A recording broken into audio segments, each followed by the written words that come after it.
Proverbs 16. The preparations of the heart in man, and the answer of the tongue, is from the Lord.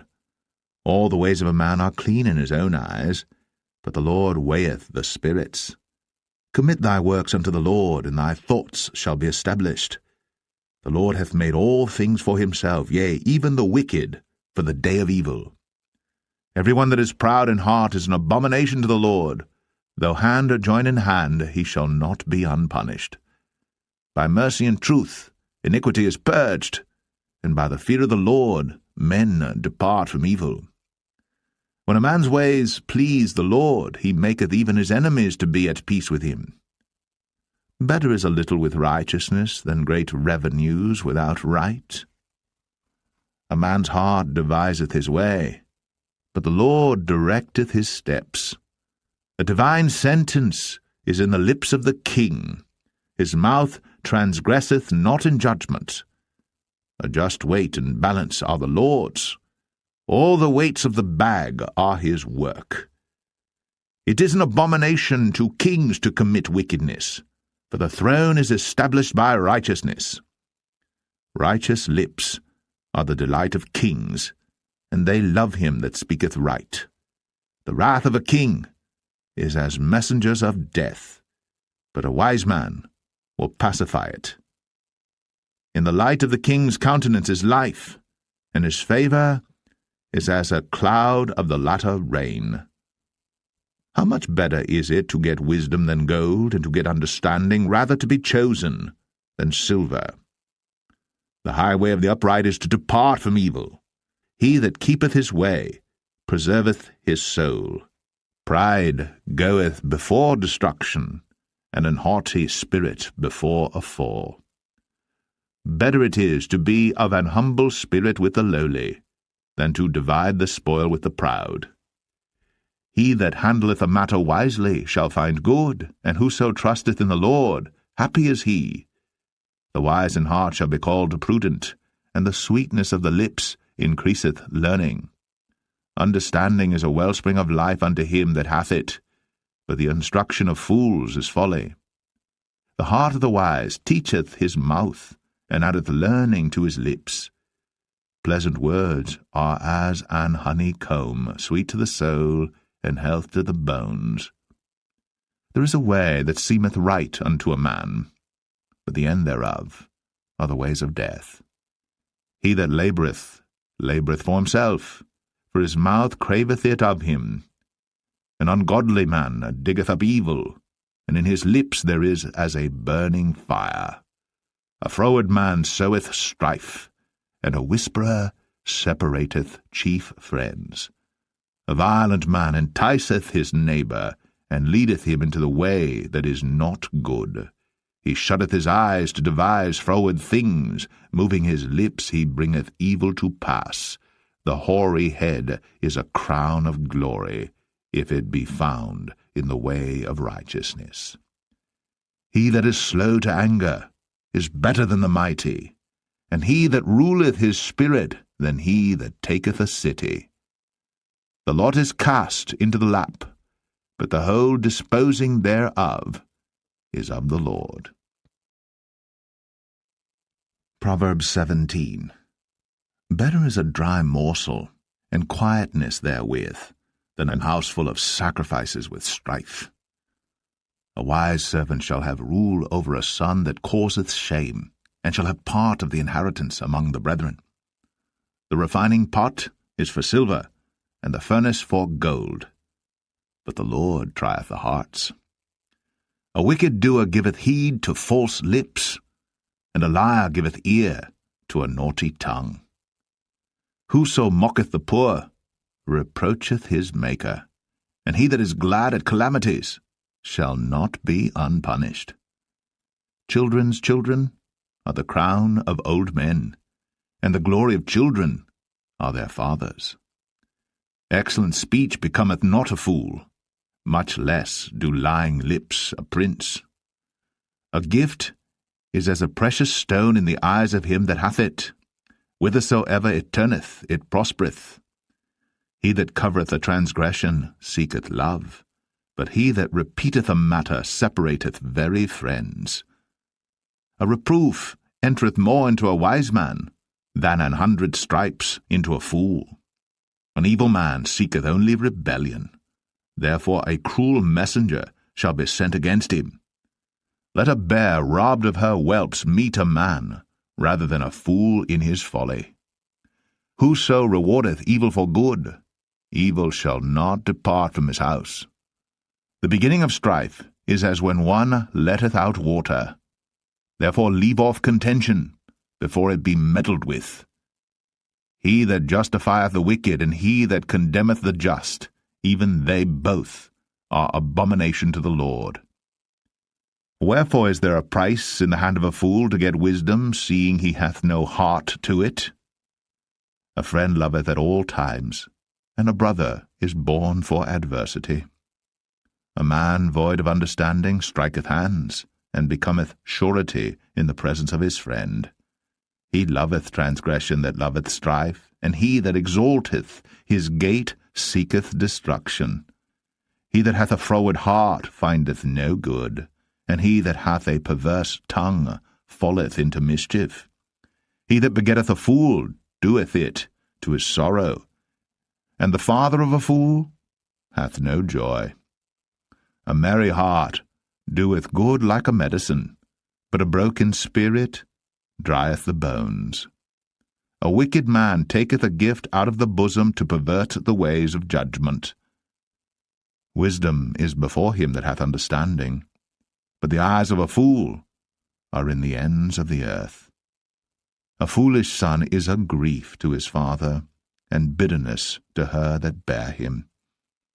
Also to punish the just is not good, nor to strike princes for equity. He that hath knowledge spareth his words, and a man of understanding is of an excellent spirit. Even a fool, when he holdeth his peace, is counted wise, and he that shutteth his lips is esteemed a man of understanding. Proverbs 18.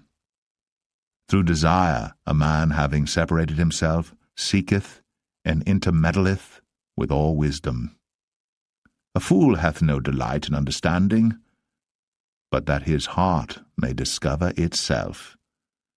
When the wicked cometh, then cometh also contempt, and with ignominy reproach. The words of a man's mouth are as deep waters, and the wellspring of wisdom as a flowing brook. It is not good to accept the person of the wicked, to overthrow the righteous in judgment. A fool's lips enter into contention, and his mouth calleth for strokes. A fool's mouth is his destruction, and his lips are the snare of his soul. The words of a talebearer are as wounds, and they go down into the innermost parts of the belly. He also that is slothful in his work is brother to him that is a great waster. The name of the Lord is a strong tower. The righteous runneth into it, and is safe. The rich man's wealth is his strong city, and as an high wall in his own conceit. Before destruction the heart of man is haughty, and before honour is humility. He that answereth a matter before he heareth it, it is folly and shame unto him. The spirit of a man will sustain his infirmity, but a wounded spirit who can bear? The heart of the prudent getteth knowledge, and the ear of the wise seeketh knowledge. A man's gift maketh room for him, and bringeth him before great men. He that is first in his own cause seemeth just, but his neighbour cometh and searcheth him. The lot causeth contentions to cease, and parteth between the mighty.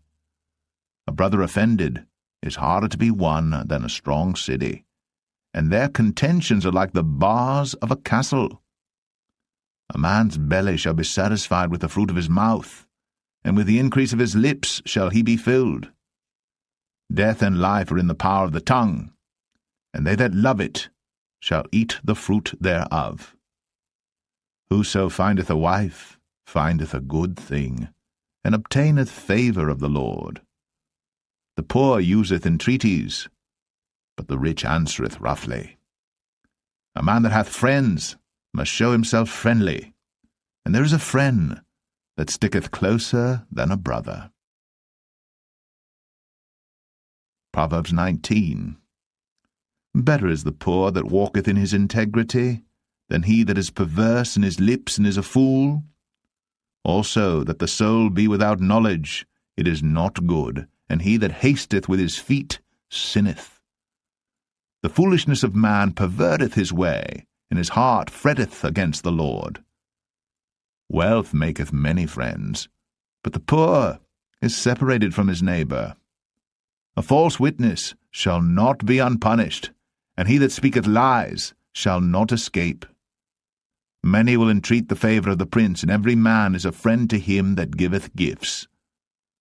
All the brethren of the poor do hate him. How much more do his friends go far from him? He pursueth them with words, yet they are wanting to him. He that getteth wisdom loveth his own soul. He that keepeth understanding shall find good. A false witness shall not be unpunished, and he that speaketh lies shall perish. Delight is not seemly for a fool, much less for a servant to have rule over princes. The discretion of a man deferreth his anger, and it is his glory to pass over a transgression. The king's wrath is as the roaring of a lion, but his favour is as dew upon the grass. A foolish son is the calamity of his father, and the contentions of a wife are a continual dropping. House and riches are the inheritance of fathers, and a prudent wife is from the Lord. Slothfulness casteth into a deep sleep, and an idle soul shall suffer hunger. He that keepeth the commandment keepeth his own soul, but he that despiseth his ways shall die. He that hath pity upon the poor lendeth unto the Lord, and that which he hath given will he pay him again. Chasten thy son while there is hope, and let not thy soul spare for his crying. A man of great wrath shall suffer punishment, for if thou deliver him, yet thou must do it again. Hear counsel, and receive instruction, that thou mayest be wise in thy latter end. There are many devices in a man's heart. Nevertheless, the counsel of the Lord, that shall stand. The desire of a man is his kindness, and a poor man is better than a liar. The fear of the Lord tendeth to life, and he that hath it shall abide satisfied. He shall not be visited with evil. A slothful man hideth his hand in his bosom, and will not so much as bring it to his mouth again.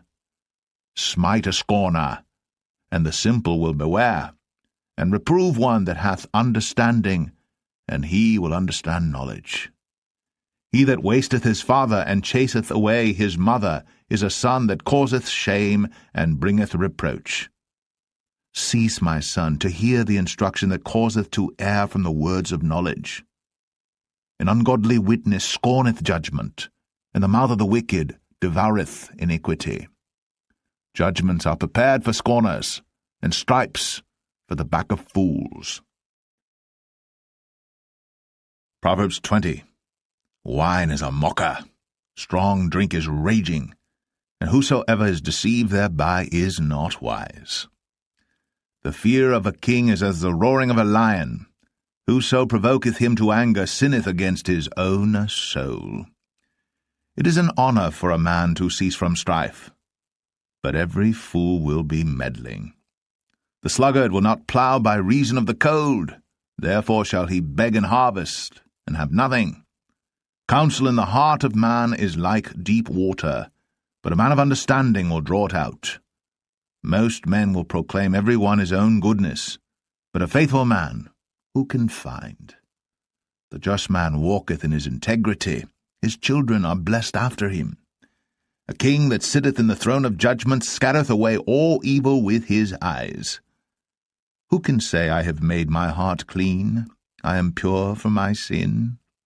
Divers weights and divers measures, both of them are alike abomination to the Lord. Even a child is known by his doings, whether his work be pure, and whether it be right. The hearing ear, and the seeing eye, the Lord hath made even both of them. Love not sleep, lest thou come to poverty. Open thine eyes, and thou shalt be satisfied with bread.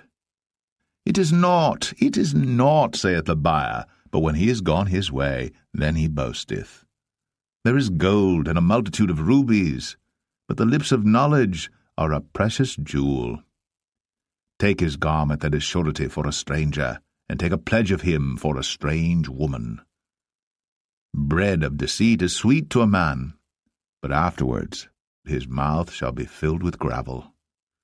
Every purpose is established by a counsel, and with good advice make war. He that goeth about as a talebearer revealeth secrets, therefore meddle not with him that flattereth with his lips.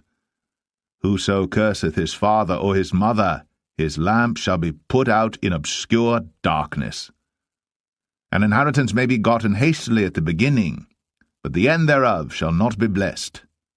Say not thou, I will recompense evil, but wait on the Lord, and he shall save thee. Divers weights are an abomination unto the Lord, and a false balance is not good. Man's goings are of the Lord. How can a man then understand his own way? It is a snare to the man who devoureth that which is holy, and after vows to make inquiry. A wise king scattereth the wicked, and bringeth the weal over them. The spirit of man is the candle of the Lord, searching all the inward parts of the belly. Mercy and truth preserve the king, and his throne is upholden by mercy. The glory of young men is their strength, and the beauty of old men is the grey head. The blueness of a wound cleanseth away evil, so do stripes the inward parts of the belly. Proverbs 21. The king's heart is in the hand of the Lord, as the rivers of water. He turneth it whithersoever he will. Every way of a man is right in his own eyes, but the Lord pondereth the hearts. To do justice and judgment is more acceptable to the Lord than sacrifice, and high look and a proud heart and the ploughing of the wicked is sin. The thoughts of the diligent tend only to plenteousness, but of every one that is hasty only to want. The getting of treasures by a lying tongue is a vanity tossed to and fro of them that seek death. The robbery of the wicked shall destroy them, because they refuse to do judgment. The way of man is froward and strange, but as for the pure, his work is right. It is better to dwell in a corner of the housetop than with the brawling woman in a wide house. The soul of the wicked desireth evil. His neighbor findeth no favor in his eyes.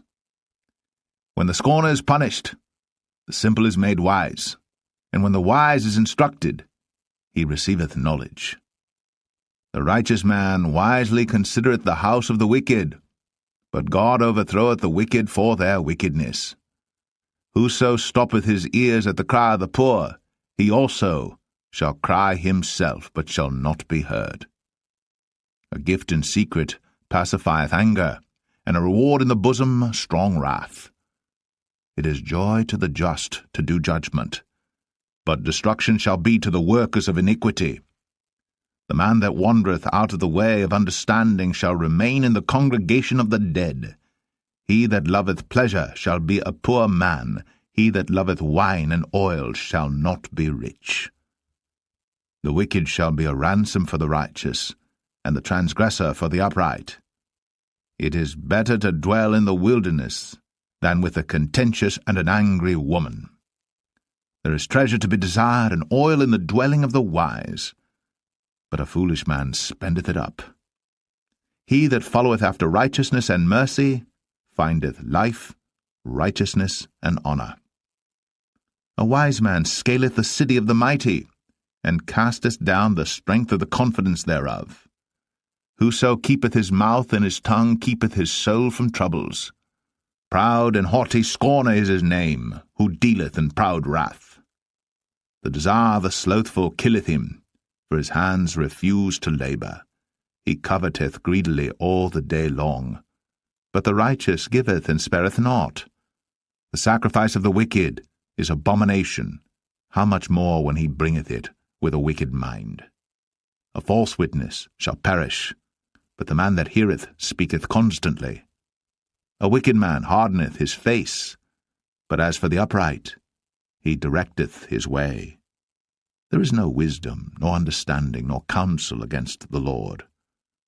The horse is prepared against the day of battle, but safety is of the Lord. Proverbs 22. A good name is rather to be chosen than great riches, and loving favour rather than silver and gold.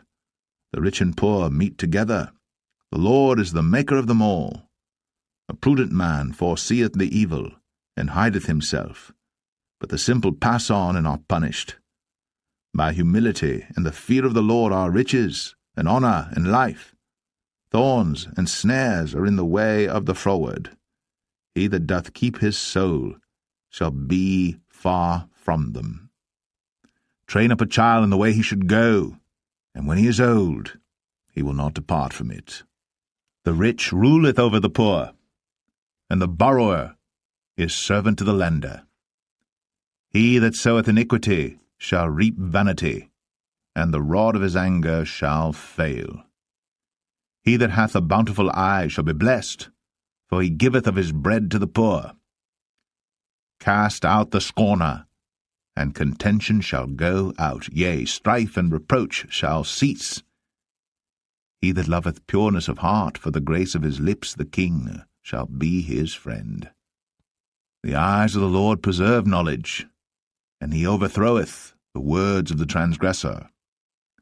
The slothful man saith, There is a lion without, I shall be slain in the streets. The mouth of strange women is a deep pit. He that is abhorred of the Lord shall fall therein.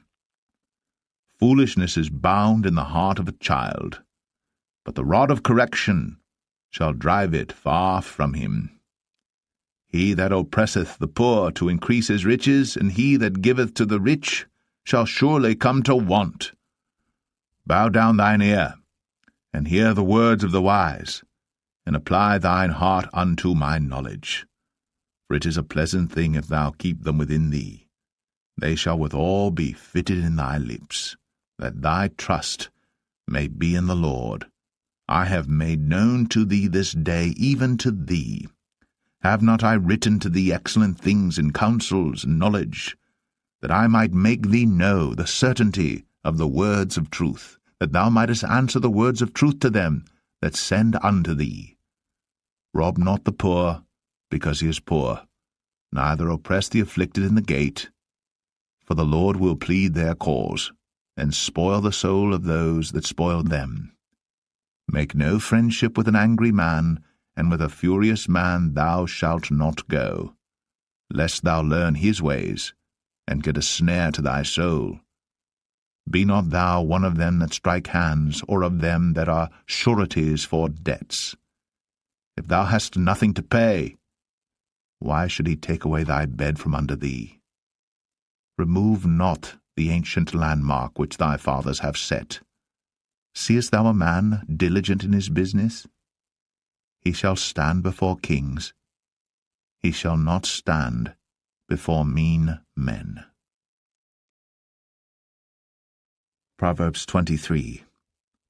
When thou sittest to eat with a ruler, consider diligently what is before thee, and put a knife to thy throat, if thou be a man given to appetite. Be not desirous of his dainties, for they are deceitful meat. Labour not to be rich, cease from thine own wisdom.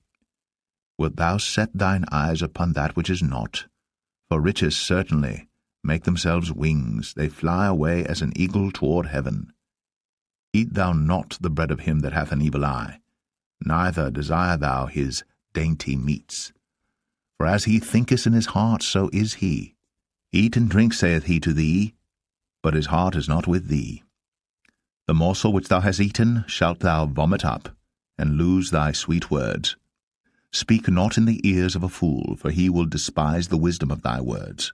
Remove not the old landmark, and enter not into the fields of the fatherless. For their Redeemer is mighty, he shall plead their cause with thee. Apply thine heart unto instruction, and thine ears to the words of knowledge. Withhold not correction from the child, for if thou beatest him with the rod, he shall not die. Thou shalt beat him with the rod, and shalt deliver his soul from hell. My son, if thine heart be wise, my heart shall rejoice, even mine. Yea, my reins shall rejoice when thy lips speak right things. Let not thine heart envy sinners, but be thou in the fear of the Lord all the day long. For surely there is an end, and thine expectation shall not be cut off. Hear thou, my son, and be wise, and guide thine heart in the way. Be not among wine-bibbers, among riotous eaters of flesh. For the drunkard and the glutton shall come to poverty, and drowsiness shall clothe a man with rags. Hearken unto thy father that begat thee, and despise not thy mother when she is old. Buy the truth, and sell it not, also wisdom, and instruction, and understanding.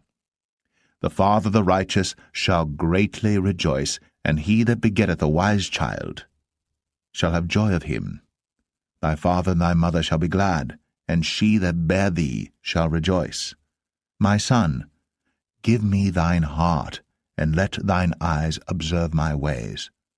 For a whore is a deep ditch, and a strange woman is a narrow pit. She also lieth in wait as for a prey, and increaseth the transgressors among men. Who hath woe? Who hath sorrow? Who hath contentions? Who hath babbling? Who hath wounds without cause? Who hath redness of eyes? They that tarry long at the wine, they that go to seek mixed wine. Look not thou upon the wine when it is red, when it giveth his colour in the cup, when it moveth itself aright. At the last it biteth like a serpent, and stingeth like an adder. Thine eyes shall behold strange women, and thine heart shall utter perverse things. Yea, thou shalt be as he that lieth down in the midst of the sea, or as he that lieth upon the top of a mast. They have stricken me, shalt thou say, and I was not sick. They have beaten me, and I felt it not. When shall I awake? I will seek it yet again.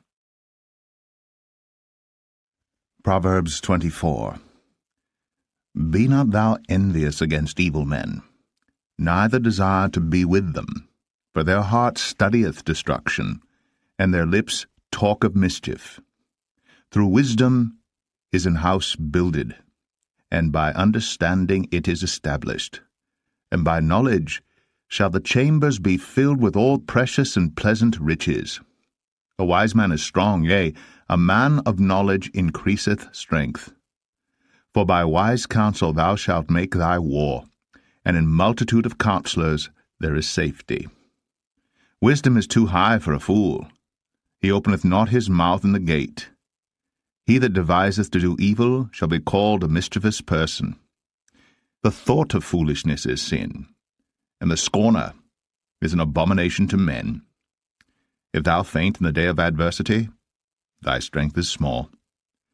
If thou forbear to deliver them that are drawn unto death, and those that are ready to be slain, if thou sayest, Behold, we knew it not, doth not he that pondereth the heart consider it, and he that keepeth thy soul, doth not he know it? And shall not he render to every man according to his works? My son, eat thou honey, because it is good, and the honeycomb, which is sweet to thy taste. So shall the knowledge of wisdom be unto thy soul. When thou hast found it, then there shall be a reward, and thy expectation shall not be cut off. Lay not wait, O wicked man, against the dwelling of the righteous. Spoil not his resting place. For a just man falleth 7 times and riseth up again, but the wicked shall fall into mischief. Rejoice not when thine enemy falleth, and let not thine heart be glad when he stumbleth, lest the Lord see it, and it displease him, and he turn away his wrath from him. Fret not thyself because of evil men, neither be thou envious at the wicked. For there shall be no reward to the evil man. The candle of the wicked shall be put out. My son, fear thou the Lord and the king, and meddle not with them that are given to change. For their calamity shall rise suddenly, and who knoweth the ruin of them both? These things also belong to the wise. It is not good to have respect of persons in judgment. He that saith unto the wicked, Thou art righteous, him shall the people curse, nations shall abhor him. But to them that rebuke him shall be delight, and a good blessing shall come upon them.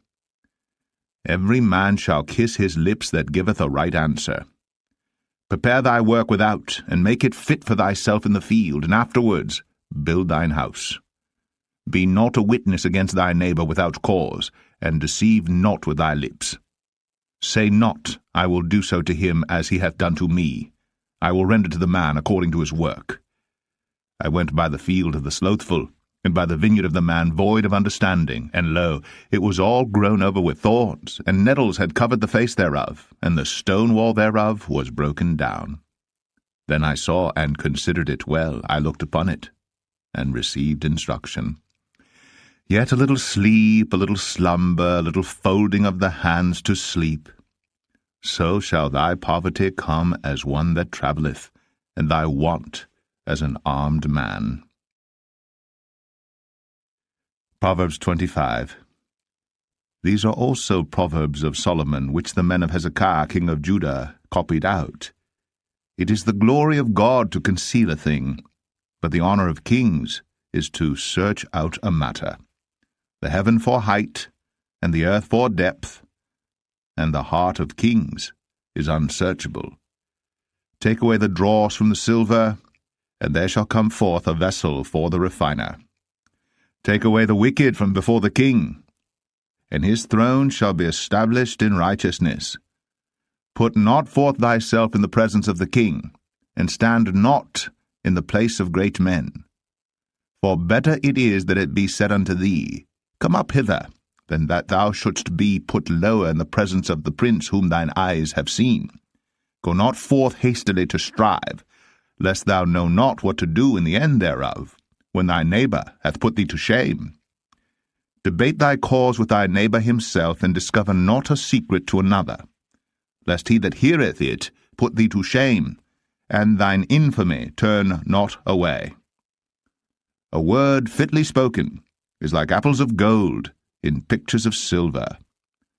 As an earring of gold, and an ornament of fine gold, so is a wise reprover upon an obedient ear. As the cold of snow in the time of harvest, so is a faithful messenger to them that send him. For he refresheth the soul of his masters. Whoso boasteth himself of a false gift is like clouds, and wind without rain. By long forbearing is a prince persuaded, and a soft tongue breaketh the bone. Hast thou found honey? Eat so much as is sufficient for thee, lest thou be filled therewith, and vomit it. Withdraw thy foot from thy neighbour's house, lest he be weary of thee, and so hate thee. A man that beareth false witness against his neighbour is a maul, and a sword, and a sharp arrow. Confidence in an unfaithful man in time of trouble is like a broken tooth, and a foot out of joint. As he that taketh away a garment in cold weather, and as vinegar upon nitre, so is he that singeth songs to an heavy heart. If thine enemy be hungry, give him bread to eat, and if he be thirsty, give him water to drink. For thou shalt heap coals of fire upon his head, and the Lord shall reward thee. The north wind driveth away rain, so doth an angry countenance a backbiting tongue. It is better to dwell in the corner of the housetop than with a brawling woman and in a wide house. As cold waters to a thirsty soul, so is good news from a far country. A righteous man falling down before the wicked is as a troubled fountain and a corrupt spring. It is not good to eat much honey, so for men to search their own glory is not glory. He that hath no rule over his own spirit is like a city that is broken down and without walls. Proverbs 26. As snow in summer, and as rain in harvest, so honour is not seemly for a fool. As the bird by wandering, as the swallow by flying, so the curse causeless shall not come. A whip for the horse, a bridle for the ass, and a rod for the fool's back. Answer not a fool according to his folly, lest thou also be like unto him. Answer a fool according to his folly, lest he be wise in his own conceit. He that sendeth a message by the hand of a fool cutteth off the feet, and drinketh damage. The legs of the lame are not equal. So is a parable in the mouth of fools. As he that bindeth a stone in a sling, so is he that giveth honour to a fool. As a thorn goeth up into the hand of a drunkard, so is a parable in the mouth of fools. The great God that formed all things both rewardeth the fool, and rewardeth transgressors. As a dog returneth to his vomit, so a fool returneth to his folly. Seest thou a man wise in his own conceit? There is more hope of a fool than of him. The slothful man saith, There is a lion in the way, a lion is in the streets. As the door turneth upon his hinges, so doth the slothful upon his bed. The slothful hideth his hand in his bosom, it grieveth him to bring it again to his mouth. A sluggard is wiser in his own conceit than 7 men that can render a reason. He that passeth by, and meddleth with strife belonging not to him, is like one that taketh a dog by the ears. As a madman who casteth firebrands, arrows, and death, so is the man that deceiveth his neighbour, and saith, Am not I in sport? Where no wood is, there the fire goeth out, so where there is no talebearer, the strife ceaseth. As coals are to burning coals, and wood to fire, so is a contentious man to kindle strife. The words of a talebearer are as wounds, and they go down into the innermost parts of the belly. Burning lips and a wicked heart are like a potsherd covered with silver dross. He that hateth dissembleth with his lips, and layeth up deceit within him. When he speaketh fair, believe him not, for there are 7 abominations in his heart. Whose hatred is covered by deceit, his wickedness shall be shown before the whole congregation. Whoso diggeth a pit shall fall therein, and he that rolleth a stone, it will return upon him. A lying tongue hateth those that are afflicted by it, and a flattering mouth worketh ruin. Proverbs 27. Boast not thyself of tomorrow, for thou knowest not what a day may bring forth. Let another man praise thee, and not thine own mouth, a stranger, and not thine own lips. A stone is heavy, and the sand weighty, but a fool's wrath is heavier than them both. Wrath is cruel, and anger is outrageous, but who is able to stand before envy? Open rebuke is better than secret love. Faithful are the wounds of a friend, but the kisses of an enemy are deceitful. The full soul loatheth an honeycomb, but to the hungry soul every bitter thing is sweet. As a bird that wandereth from her nest, so is a man that wandereth from his place.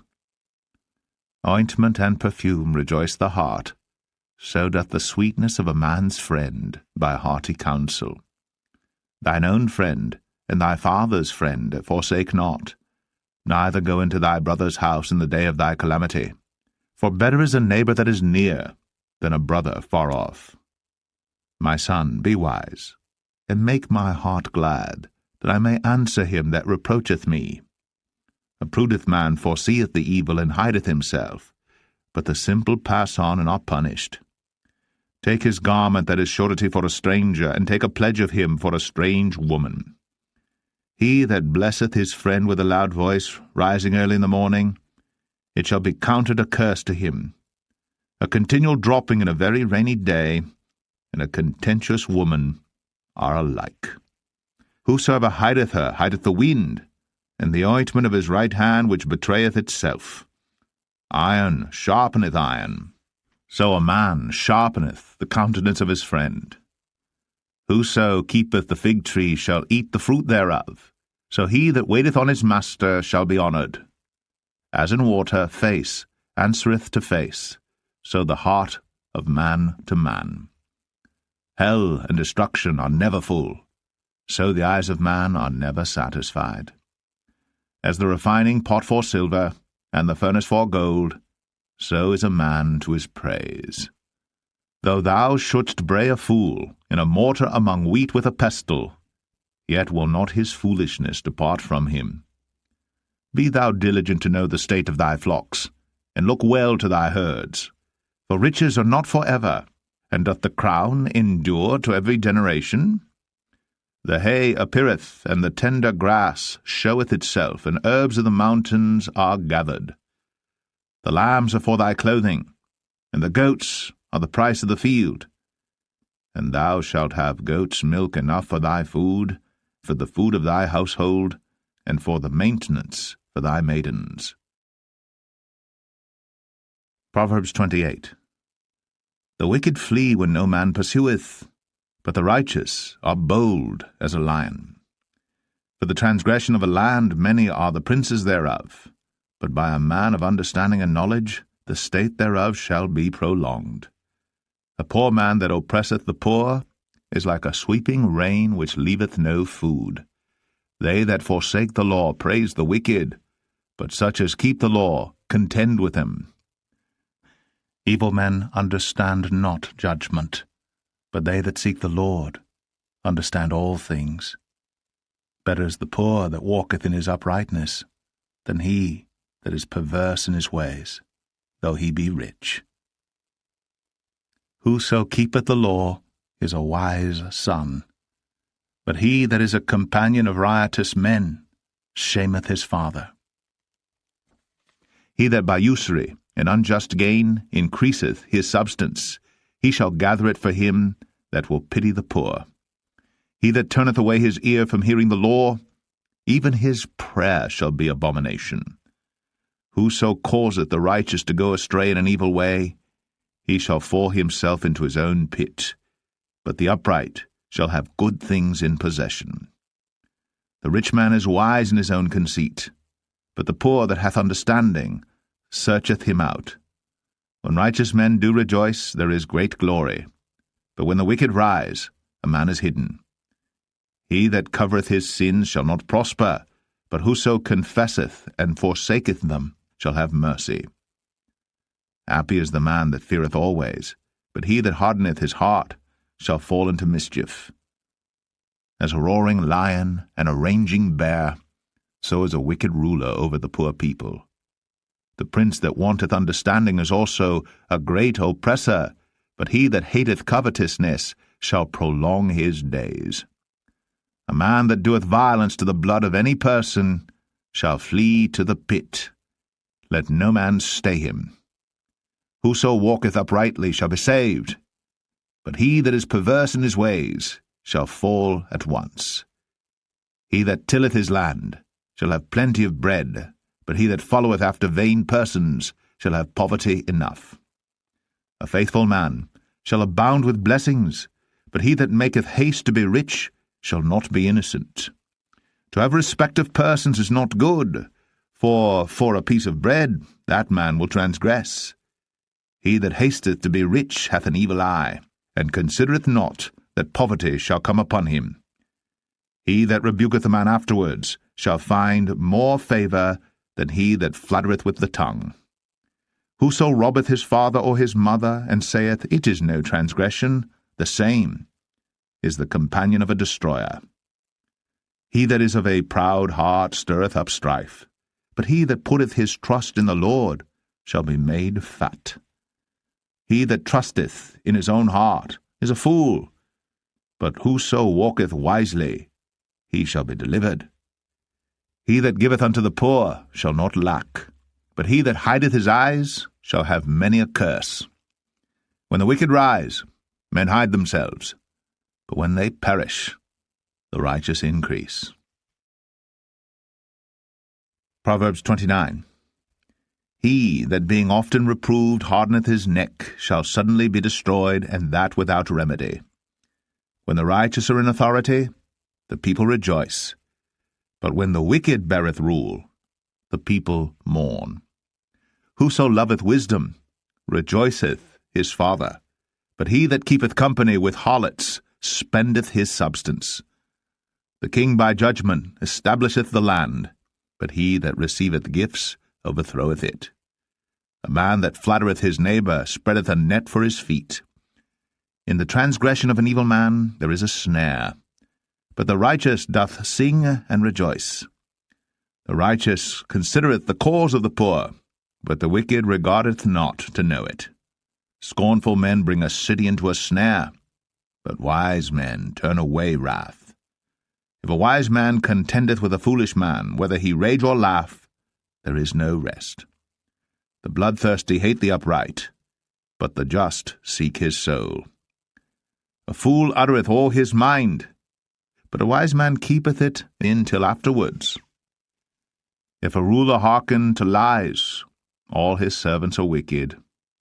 The poor and deceitful man meet together.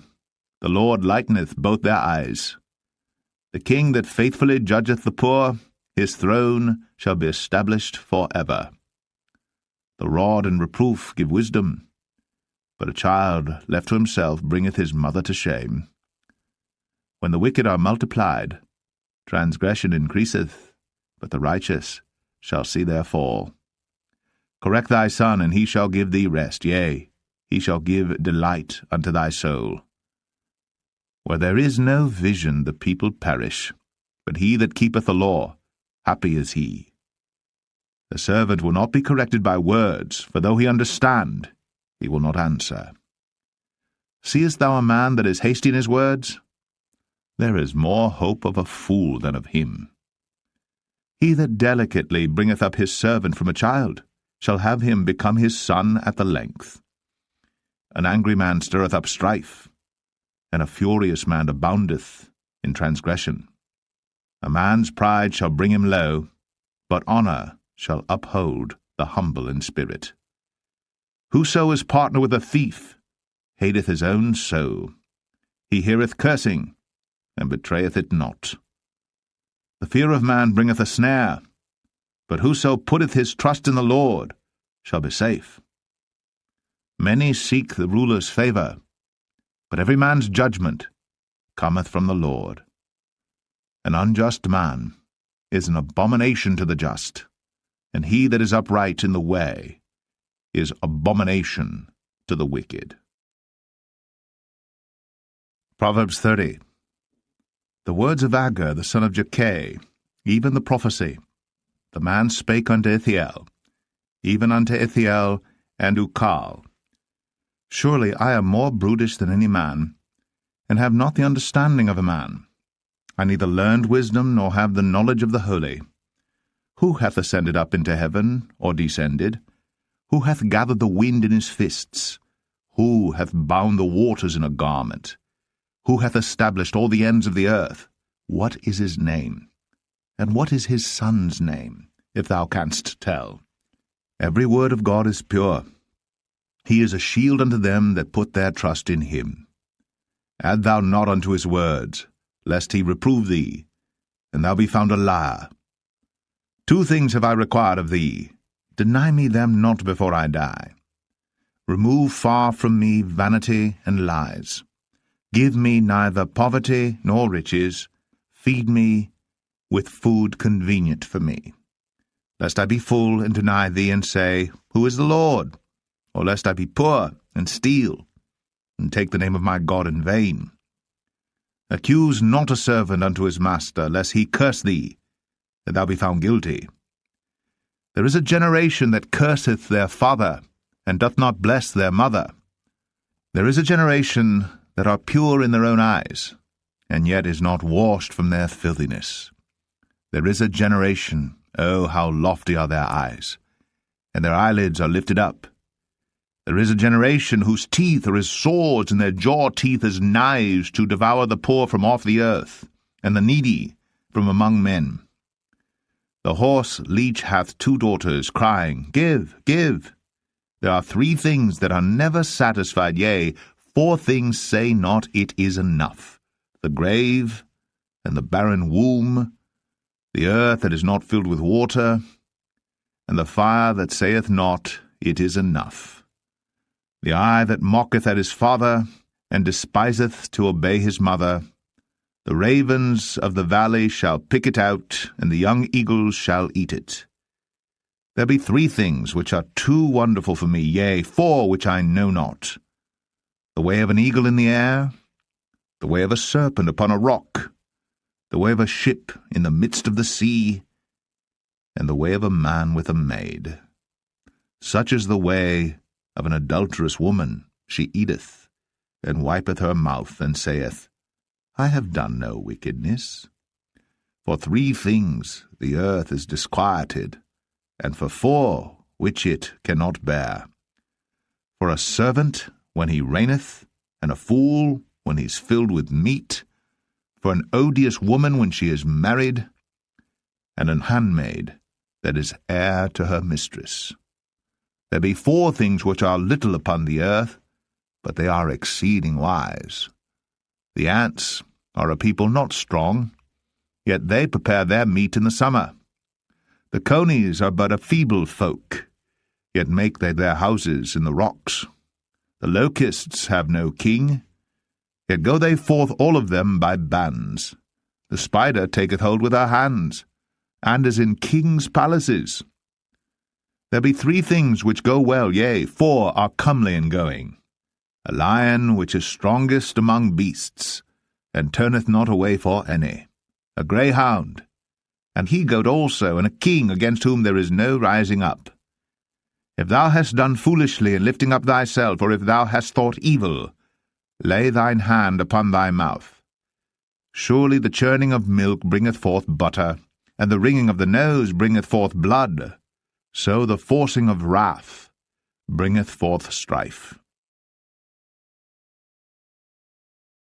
Proverbs 31. The words of King Lemuel, the prophecy that his mother taught him. What, my son, and what the son of my womb, and what the son of my vows? Give not thy strength unto women, nor thy ways to that which destroyeth kings. It is not for kings, O Lemuel, it is not for kings to drink wine, nor for princes strong drink, lest they drink and forget the law, and pervert the judgment of any of the afflicted. Give strong drink unto him that is ready to perish, and wine unto those that be of heavy hearts. Let him drink and forget his poverty, and remember his misery no more.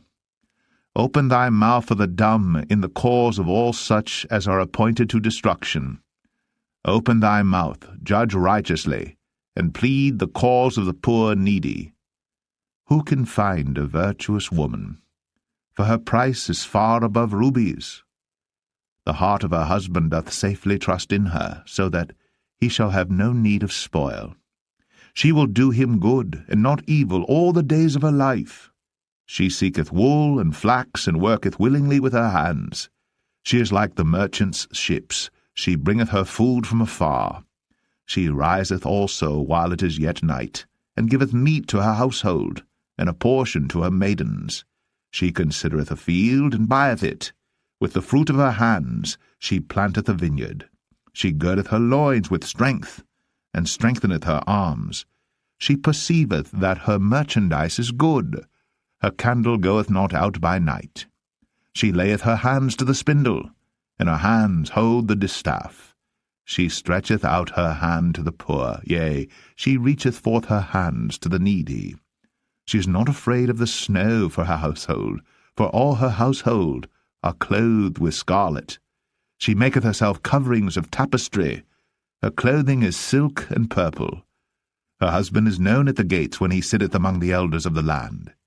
She maketh fine linen, and selleth it, and delivereth girdles unto the merchant. Strength and honour are her clothing, and she shall rejoice in time to come. She openeth her mouth with wisdom, and in her tongue is the law of kindness. She looketh well to the ways of her household, and eateth not the bread of idleness. Her children arise up, and call her blessed. Her husband also, and he praiseth her. Many daughters have done virtuously, but thou excellest them all. Favour is deceitful, and beauty is vain. But a woman that feareth the Lord, she shall be praised. Give her of the fruit of her hands, and let her own works praise her in the gates.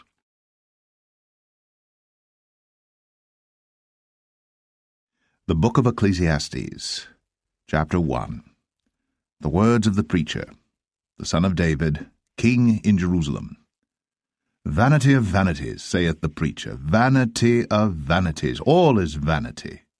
What profit hath a man of all his labour which he taketh under the sun? One generation passeth away, and another generation cometh, but the earth abideth for ever. The sun also ariseth, and the sun goeth down, and hasteth to his place where he arose. The wind goeth toward the south, and turneth about unto the north, it whirleth about continually. And the wind returneth again, according to his circuits. All the rivers run into the sea, yet the sea is not full. Unto the place from whence the rivers come, thither they return again. All things are full of labour, man cannot utter it. The eye is not satisfied with seeing, nor the ear filled with hearing. The thing that hath been, it is that which shall be, and that which is done is that which shall be done. And there is no new thing under the sun. Is there anything whereof it may be said, See, this is new? It hath been already of old time, which was before us. There is no remembrance of former things, neither shall there be any remembrance of things that are to come with those that shall come after. I, the preacher, was king of Israel in Jerusalem. And I gave my heart to seek and search out by wisdom concerning all things that are done under heaven. This sore travail hath God given to the sons of man to be exercised therewith. I have seen all the works that are done under the sun, and behold, all is vanity and vexation of spirit. That which is crooked cannot be made straight, and that which is wanting cannot be numbered. I communed with mine own heart, saying, Lo, I am come to great estate, and have gotten more wisdom than all they that have been before me in Jerusalem. Yea, my heart had great experience of wisdom and knowledge, and I gave my heart to know wisdom, and to know madness and folly. I perceived that this also is vexation of spirit. For in much wisdom is much grief, and he that increaseth knowledge increaseth sorrow. Ecclesiastes 2. I said in mine heart, Go to now, I will prove thee with mirth, therefore enjoy pleasure. And behold, this also is vanity. I said of laughter, It is mad, and of mirth, what doeth it? I sought in mine heart to give myself unto wine, yet acquainting mine heart with wisdom, and to lay hold on folly, till I might see what was that good for the sons of men, which they should do under the heaven all the days of their life. I made me great works, I builded me houses, I planted me vineyards, I made me gardens and orchards, and I planted trees in them of all kind of fruits. I made me pools of water, to water therewith the wood that bringeth forth trees. I got me servants and maidens, and had servants born in my house. Also I had great possessions of great and small cattle, above all that were in Jerusalem before me. I gathered me also silver and gold, and the peculiar treasure of kings and of the provinces. I gat me men singers and women singers, and the delights of the sons of men, as musical instruments, and that of all sorts. So I was great, and increased more than all that were before me in Jerusalem. Also my wisdom remained with me. And whatsoever mine eyes desired, I kept not from them. I withheld not my heart from any joy, for my heart rejoiced in all my labour, and this was my portion of all my labour. Then I looked on all the works that my hands had wrought, and on the labour that I had laboured to do, and behold, all was vanity and vexation of spirit, and there was no profit under the sun. And I turned myself to behold wisdom, and madness, and folly. For what can the man do that cometh after the king? Even that which hath been already done. Then I saw that wisdom excelleth folly, as far as light excelleth darkness. The wise man's eyes are in his head, but the fool walketh in darkness. And I myself perceived also that one event happeneth to them all. Then said I in my heart, As it happeneth to the fool, so it happeneth even to me. And why was I then more wise? Then I said in my heart, That this also is vanity. For there is no remembrance of the wise more than of the fool forever, seeing that which now is in the days to come shall all be forgotten. And how dieth the wise man? As the fool. Therefore I hated life, because the work that is wrought under the sun is grievous unto me. For all is vanity and vexation of spirit. Yea, I hated all my labour which I had taken under the sun, because I should leave it unto the man that shall be after me. And who knoweth whether he shall be a wise man or a fool? Yet shall he have rule over all my labour wherein I have laboured, and wherein I have shown myself wise under the sun. This is also vanity. Therefore I went about to cause my heart to despair of all the labour which I took under the sun. For there is a man whose labour is in wisdom, and in knowledge, and in equity. Yet to a man that hath not laboured therein shall he leave it for his portion. This also is vanity, and a great evil. For what hath man of all his labour, and of the vexation of his heart, wherein he hath laboured under the sun? For all his days are sorrows, and his travail grief, yea, his heart taketh not rest in the night. This is also vanity. There is nothing better for a man than that he should eat and drink, and that he should make his soul enjoy good in his labour. This also I saw, that it was from the hand of God. For who can eat, or who else can hasten hereunto more than I? For God giveth to a man that is good in his sight wisdom, and knowledge, and joy.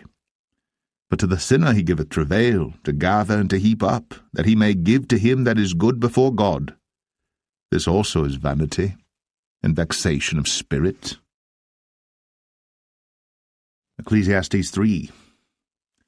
To everything there is a season, and a time for every purpose under the heaven, a time to be born, and a time to die, a time to plant, and a time to pluck up that which is planted, a time to kill, and a time to heal, a time to break down, and a time to build up, a time to weep, and a time to laugh, a time to mourn, and a time to dance, a time to cast away stones, and a time to gather stones together, a time to embrace, and a time to refrain from embracing, a time to get, and a time to lose, a time to keep, and a time to cast away, a time to rend, and a time to sow, a time to keep silence, and a time to speak, a time to love, and a time to hate, a time of war, and a time of peace.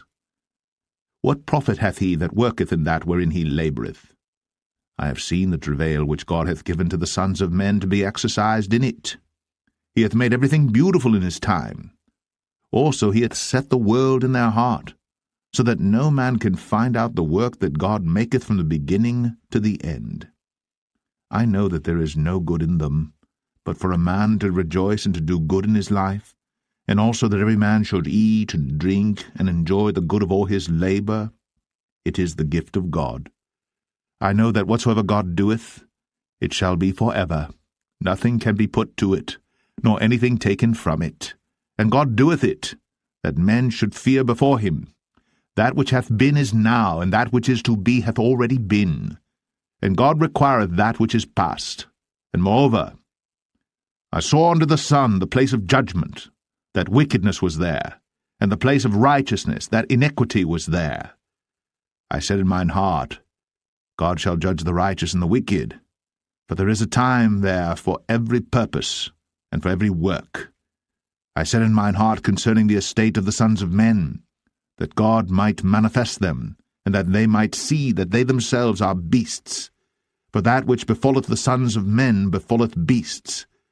Even one thing befalleth them, as the one dieth, so dieth the other. Yea, they have all one breath, so that a man hath no preeminence above a beast, for all is vanity. All go unto one place, all are of the dust, and all turn to dust again. Who knoweth the spirit of man that goeth upward, and the spirit of the beast that goeth downward to the earth? Wherefore I perceive that there is nothing better than that a man should rejoice in his own works, for that is his portion. For who shall bring him to see what shall be after him? Ecclesiastes 4. So I returned, and considered all the oppressions that are done under the sun, and behold, the tears of such as were oppressed, and they had no comforter. And on the side of their oppressors there was power, but they had no comforter. Wherefore I praised the dead which are already dead more than the living which are yet alive. Yea, better is he than both they which have not yet been, who hath not seen the evil work that is done under the sun. Again I considered all travail, and every right work, that for this a man is envied of his neighbour. This is also vanity and vexation of spirit. The fool foldeth his hands together, and eateth his own flesh. Better is an handful with quietness, than both the hands full with travail and vexation of spirit. Then I returned, and I saw vanity under the sun. There is one alone, and there is not a second. Yea, he hath neither child nor brother, yet is there no end of all his labour. Neither is his eye satisfied with riches, neither saith he, For whom do I labour, and bereave my soul of good? This is also vanity, yea, it is a sore travail. Two are better than one, because they have a good reward for their labour. For if they fall, the one will lift up his fellow. But woe to him that is alone when he falleth, for he hath not another to help him up. Again, if two lie together, then they have heat. But how can one be warm alone? And if one prevail against him, two shall withstand him, and a threefold cord is not quickly broken. Better is a poor and a wise child than an old and foolish king, who will no more be admonished. For out of prison he cometh to reign, whereas also he that is born in his kingdom becometh poor.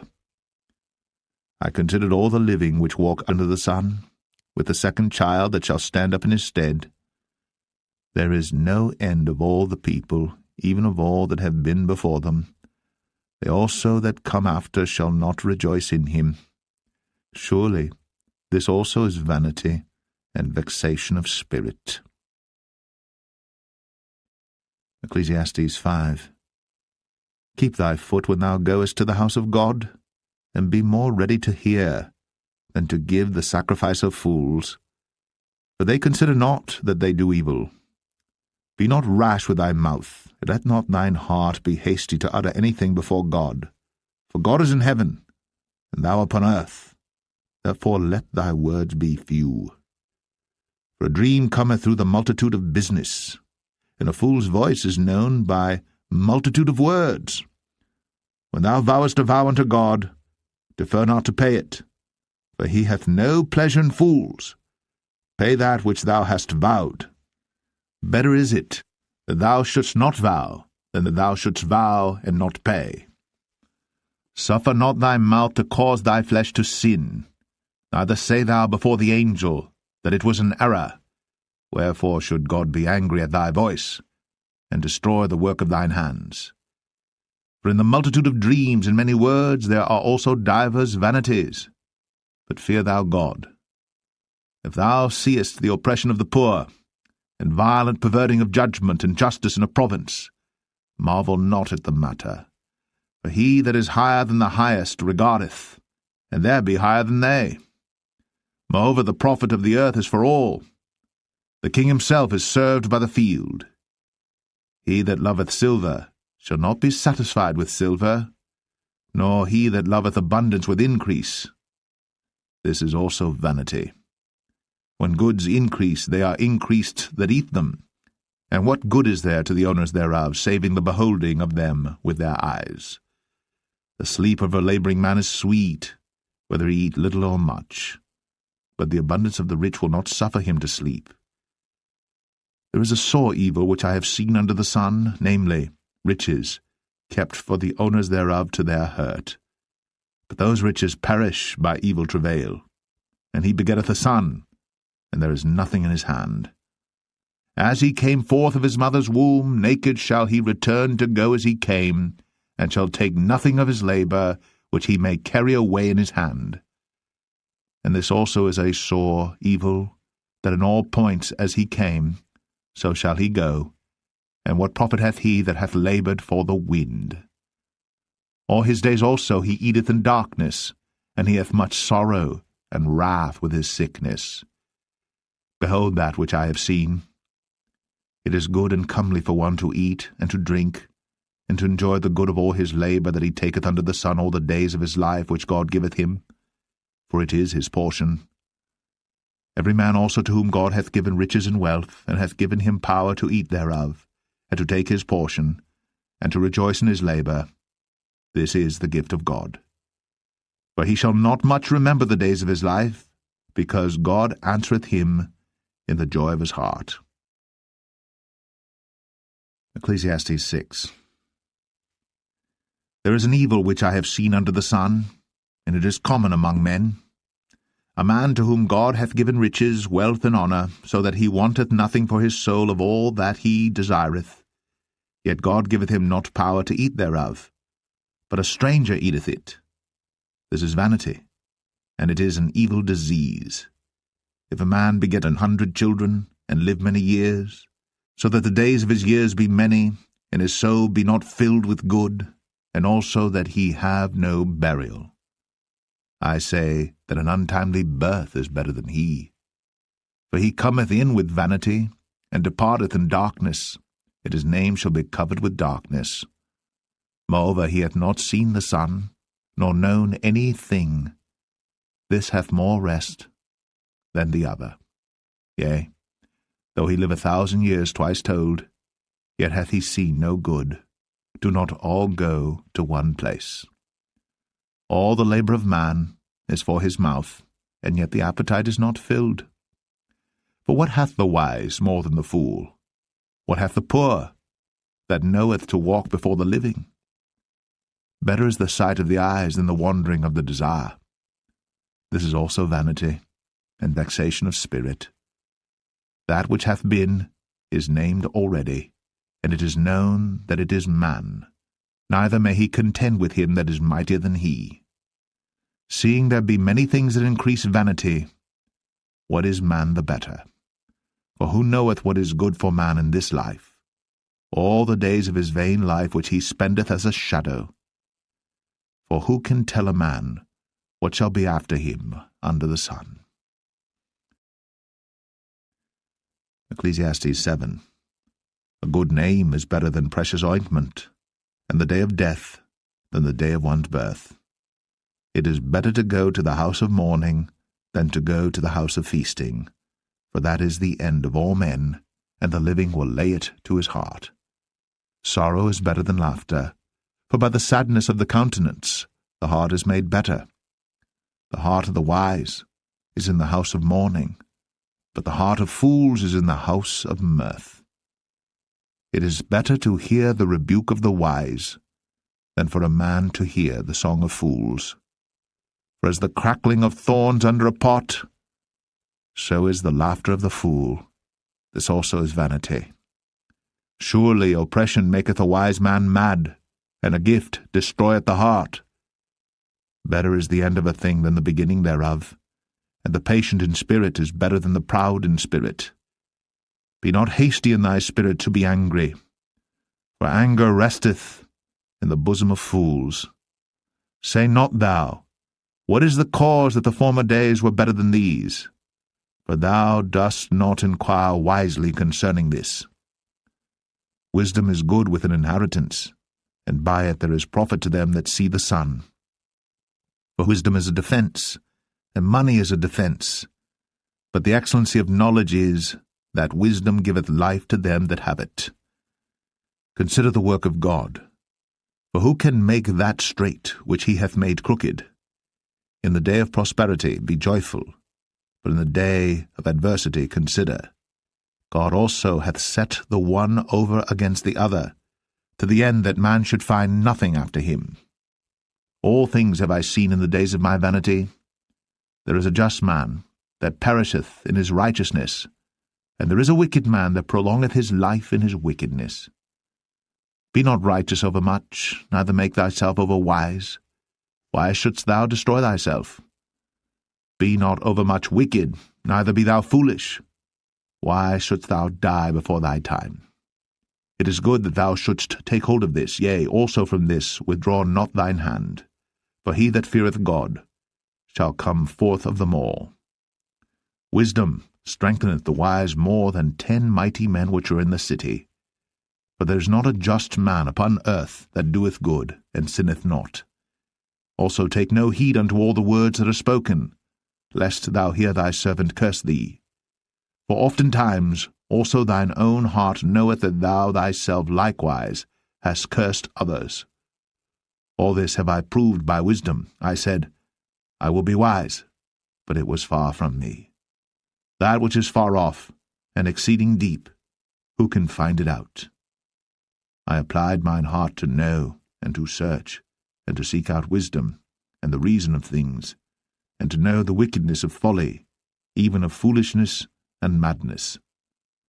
And I find more bitter than death the woman, whose heart is snares and nets, and her hands as bands. Whoso pleaseth God shall escape from her, but the sinner shall be taken by her. Behold, this have I found, saith the preacher, counting one by one, to find out the account, which yet my soul seeketh, but I find not. One man among 1,000 have I found, but a woman among all those have I not found. Lo, this only have I found, that God hath made man upright, but they have sought out many inventions. Ecclesiastes 8. Who is as the wise man? And who knoweth the interpretation of a thing? A man's wisdom maketh his face to shine, and the boldness of his face shall be changed. I counsel thee to keep the king's commandment, and that in regard of the oath of God. Be not hasty to go out of his sight. Stand not in an evil thing, for he doeth whatsoever pleaseth him. Where the word of a king is, there is power. And who may say unto him, What doest thou?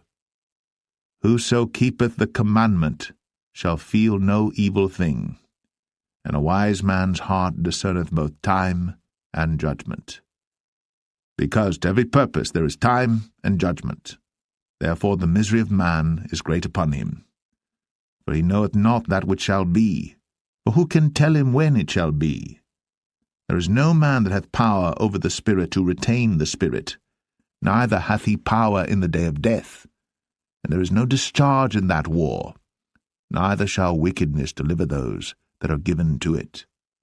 All this have I seen, and applied my heart unto every work that is done under the sun. There is a time wherein one man ruleth over another to his own hurt. And so I saw the wicked buried, who had come and gone from the place of the holy, and they were forgotten in the city where they had so done. This is also vanity. Because sentence against an evil work is not executed speedily, therefore the heart of the sons of men is fully set in them to do evil. Though a sinner do evil 100 times, and his days be prolonged, yet surely I know that it shall be well with them that fear God, which fear before him. But it shall not be well with the wicked, neither shall he prolong his days, which are as a shadow, because he feareth not before God. There is a vanity which is done upon the earth, that there be just men unto whom it happeneth according to the work of the wicked. Again, there be wicked men to whom it happeneth according to the work of the righteous. I said that this also is vanity. Then I commended mirth, because a man hath no better thing under the sun than to eat and to drink and to be merry, for that shall abide with him of his labour the days of his life, which God giveth him under the sun. When I applied mine heart to know wisdom, and to see the business that is done upon the earth, for also there is that neither day nor night seeth sleep with his eyes, then I beheld all the work of God, that a man cannot find out the work that is done under the sun, because though a man labour to seek it out, yet he shall not find it. Yea, further, though a wise man think to know it, yet shall he not be able to find it. Ecclesiastes 9. For all this I considered in my heart, even to declare all this, that the righteous and the wise and their works are in the hand of God. No man knoweth either love or hatred by all that is before them. All things come alike to all. There is one event to the righteous and to the wicked, to the good and to the clean and to the unclean, to him that sacrificeth and to him that sacrificeth not. As is the good, so is the sinner, and he that sweareth, as he that feareth an oath.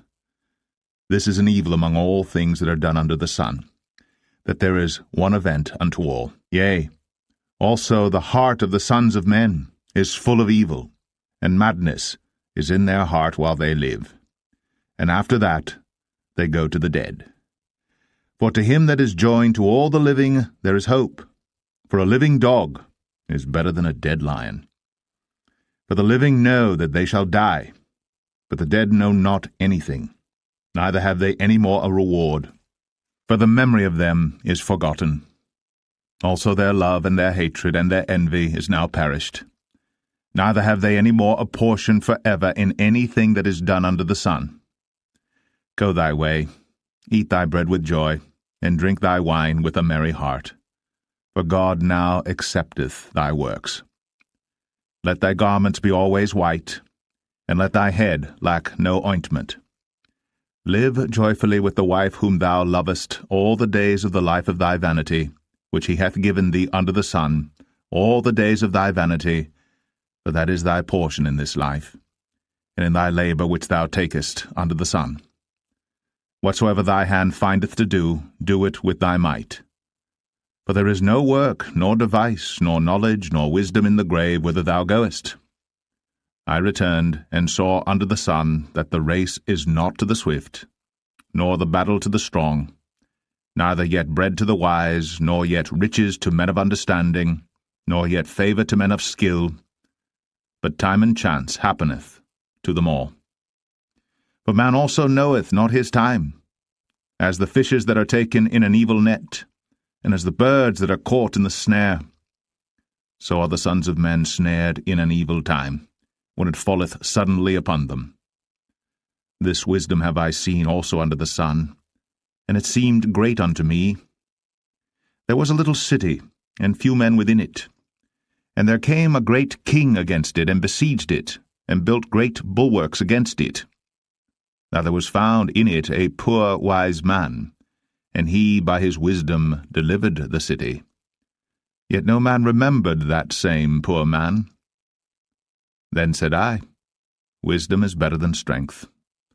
Nevertheless the poor man's wisdom is despised, and his words are not heard. The words of wise men are heard in quiet more than the cry of him that ruleth among fools. Wisdom is better than weapons of war, but one sinner destroyeth much good. Ecclesiastes 10. Dead flies cause the ointment of the apothecary to send forth a stinking savour. So doth a little folly him that is in reputation for wisdom and honour. A wise man's heart is at his right hand, but a fool's heart at his left. Yea, also, when he that is a fool walketh by the way, his wisdom faileth him, and he saith every one that he is a fool. If the spirit of the ruler rise up against thee, leave not thy place, for yielding pacifieth great offences. There is an evil which I have seen under the sun, as an error which proceedeth from the ruler. Folly is set in great dignity, and the rich sit in low place. I have seen servants upon horses, and princes walking as servants upon the earth. He that diggeth a pit shall fall into it, and whoso breaketh an hedge, a serpent shall bite him. Whoso removeth stones shall be hurt therewith, and he that cleaveth wood shall be endangered thereby. If the iron be blunt, and he do not whet the edge, then must he put to more strength. But wisdom is profitable to direct. Surely the serpent will bite without enchantment, and a babbler is no better. The words of a wise man's mouth are gracious, but the lips of a fool will swallow up himself. The beginning of the words of his mouth is foolishness, and the end of his talk is mischievous madness. A fool also is full of words. A man cannot tell what shall be, and what shall be after him, who can tell him? The labour of the foolish wearieth every one of them, because he knoweth not how to go to the city. Woe to thee, O land, when thy king is a child, and thy princes eat in the morning. Blessed art thou, O land, when thy king is the son of nobles, and thy princes eat in due season for strength, and not for drunkenness. By much slothfulness the building decayeth, and through idleness of the hands the house droppeth through. A feast is made for laughter, and wine maketh merry, but money answereth all things. Curse not the king, no, not in thy thought, and curse not the rich in thy bedchamber. For a bird of the air shall carry the voice, and that which hath wings shall tell the matter. Ecclesiastes 11. Cast thy bread upon the waters, for thou shalt find it after many days. Give a portion to 7 and also to 8, for thou knowest not what evil shall be upon the earth. If the clouds be full of rain, they empty themselves upon the earth. And if the tree fall toward the south or toward the north, in the place where the tree falleth, there it shall be. He that observeth the wind shall not sow, and he that regardeth the clouds shall not reap. As thou knowest not what is the way of the Spirit, nor how the bones do grow in the womb of her that is with child, even so thou knowest not the works of God who maketh all. In the morning sow thy seed, and in the evening withhold not thine hand, for thou knowest not whether shall prosper, either this or that, or whether they both shall be alike good. Truly the light is sweet, and a pleasant thing it is for the eyes to behold the sun. But if a man live many years and rejoice in them all, yet let him remember the days of darkness, for they shall be many. All that cometh is vanity. Rejoice, O young man, in thy youth, and let thy heart cheer thee in the days of thy youth, and walk in the ways of thine heart, and in the sight of thine eyes. But know thou that for all these things God will bring thee into judgment. Therefore remove sorrow from thy heart, and put away evil from thy flesh, for childhood and youth are vanity. Ecclesiastes 12. Remember now thy Creator in the days of thy youth, while the evil days come not, nor the years draw nigh, when thou shalt say, I have no pleasure in them. While the sun, or the light, or the moon, or the stars be not darkened, nor the clouds return after the rain. In the day when the keepers of the house shall tremble, and the strong men shall bow themselves, and the grinders cease because they are few, and those that look out of the windows be darkened. And the doors shall be shut in the streets, when the sound of the grinding is low, and he shall rise up at the voice of the bird, and all the daughters of music shall be brought low. Also, when they shall be afraid of that which is high, and fear shall be in the way, and the almond tree shall flourish, and the grasshopper shall be a burden, and desire shall fail, because man goeth to his long home, and the mourners go about the streets. Or ever the silver cord be loosed, or the golden bowl be broken, or the pitcher be broken at the fountain, or the wheel broken at the cistern. Then shall the dust return to the earth as it was, and the spirit shall return unto God who gave it. Vanity of vanities, saith the preacher, all is vanity. And moreover, because the preacher was wise, he still taught the people knowledge, yea, he gave good heed, and sought out, and set in order many proverbs. The preacher sought to find out acceptable words, and that which was written was upright, even words of truth. The words of the wise are as goads, and as nails fastened by the masters of assemblies, which are given from one shepherd. And further, by these, my son, be admonished.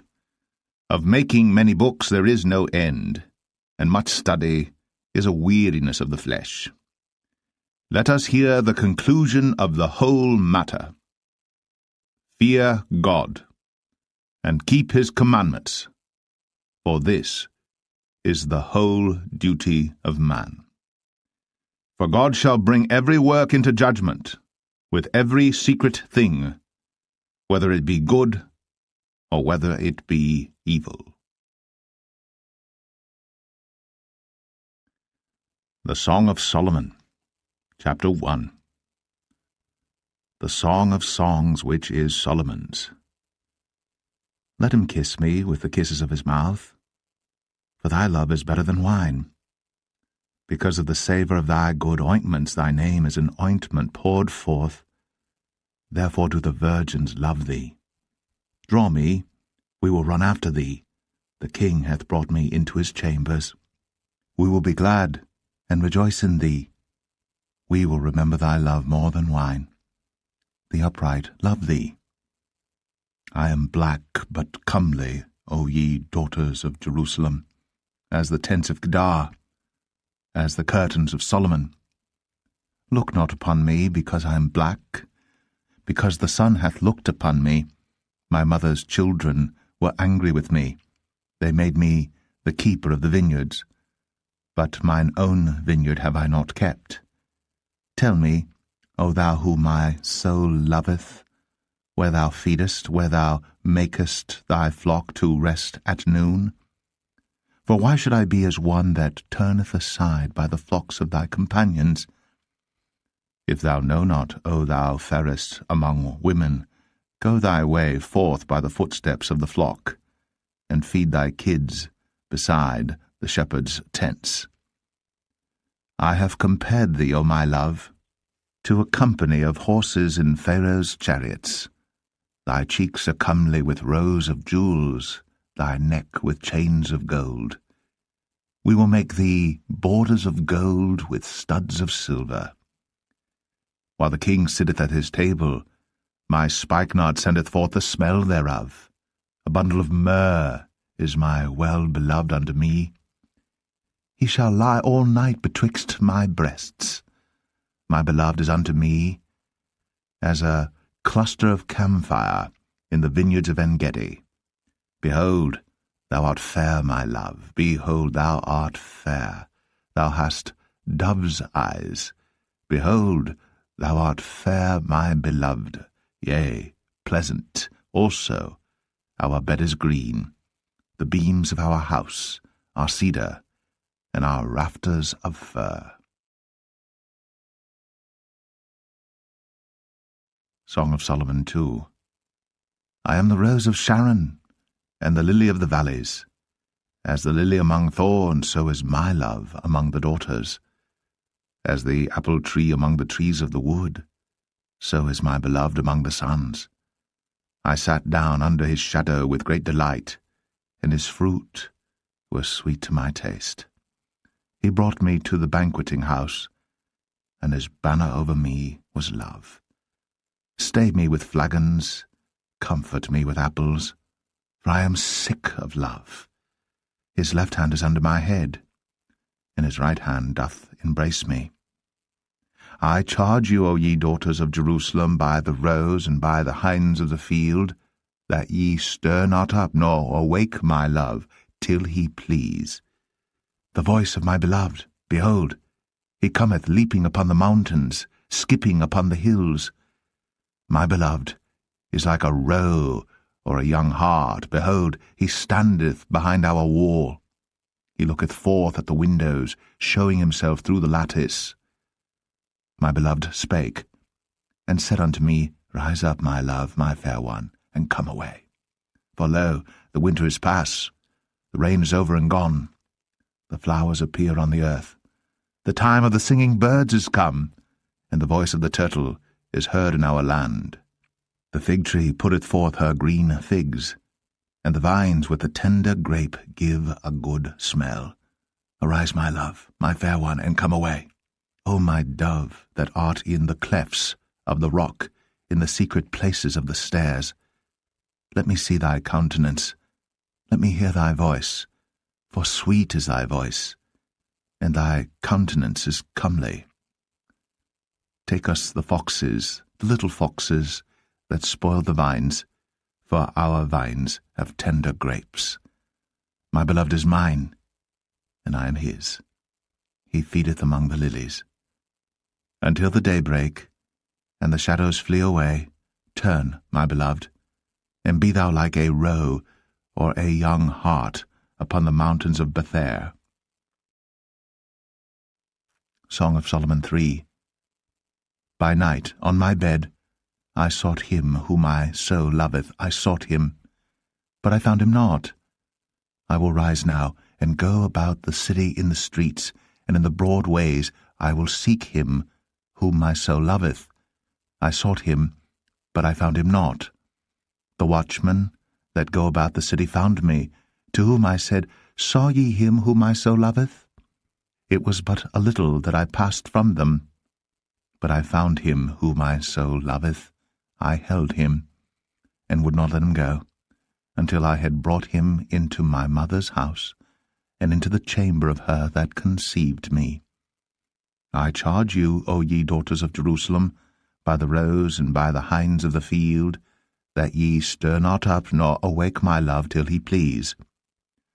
Who is this that cometh out of the wilderness, like pillars of smoke, perfumed with myrrh and frankincense, with all powders of the merchant? Behold his bed, which is Solomon's. 80 valiant men are about it, of the valiant of Israel. They all hold swords, being expert in war. Every man hath his sword upon his thigh, because of fear in the night. King Solomon made himself a chariot of the wood of Lebanon. He made the pillars thereof of silver, the bottom thereof of gold, the covering of it of purple, the midst thereof being paved with love, for the daughters of Jerusalem. Go forth, O ye daughters of Zion, and behold King Solomon with the crown wherewith his mother crowned him, in the day of his espousals, and in the day of the gladness of his heart. Song of Solomon 4. Behold, thou art fair, my love, behold, thou art fair. Thou hast dove's eyes within thy locks, thy hair is as a flock of goats that appear from Mount Gilead. Thy teeth are like a flock of sheep that are even shorn, which came up from the washing, whereof every one bare twins, and none is barren among them. Thy lips are like a thread of scarlet, and thy speech is comely. Thy temples are like a piece of a pomegranate within thy locks. Thy neck is like the tower of David builded for an armoury, whereon there hang 1,000 bucklers, all shields of mighty men. Thy 2 breasts are like 2 young roes that are twins, which feed among the lilies. Until the day break, and the shadows flee away, I will get me to the mountain of myrrh, and to the hill of frankincense. Thou art all fair, my love. There is no spot in thee. Come with me from Lebanon, my spouse, with me from Lebanon. Look from the top of Amana, from the top of Shanir and Hermon, from the lions' dens, from the mountains of the leopards.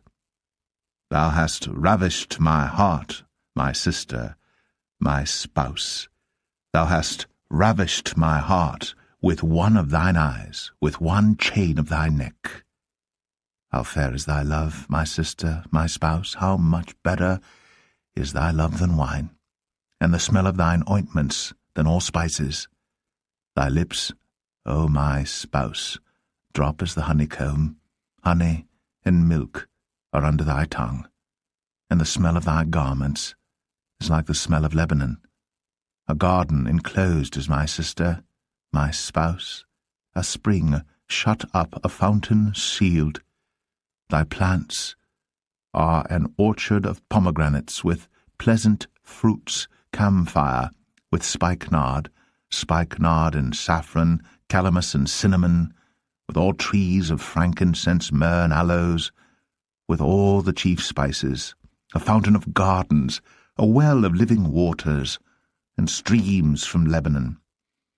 Awake, O north wind, and come, thou south, blow upon my garden, that the spices thereof may flow out. Let my beloved come into his garden, and eat his pleasant fruits. Song of Solomon 5. I am come into my garden, my sister, my spouse. I have gathered my myrrh with my spice. I have eaten my honeycomb with my honey. I have drunk my wine with my milk. Eat, O friends, drink, yea, drink abundantly, O beloved. I sleep, but my heart waketh. It is the voice of my beloved that knocketh, saying, Open to me, my sister, my love, my dove, my undefiled. For my head is filled with dew, and my locks with the drops of the night. I have put off my coat. How shall I put it on? I have washed my feet. How shall I defile them? My beloved put in his hand by the hole of the door, and my bowels were moved for him. I rose up to open to my beloved, and my hands dropped with myrrh, and my fingers with sweet-smelling myrrh upon the handles of the lock. I opened to my beloved, but my beloved had withdrawn himself, and was gone. My soul failed when he spake. I sought him, but I could not find him. I called him, but he gave me no answer. The watchmen that went about the city found me. They smote me, they wounded me. The keepers of the walls took away my veil from me. I charge you, O daughters of Jerusalem, if ye find my beloved, that ye tell him that I am sick of love. What is thy beloved more than another beloved, O thou fairest among women? What is thy beloved more than another beloved, that thou dost so charge us? My beloved is white and ruddy, the chiefest among 10,000. His head is as the most fine gold. His locks are bushy and black as a raven. His eyes are as the eyes of doves by the rivers of waters, washed with milk and fitly set. His cheeks are as a bed of spices, as sweet flowers.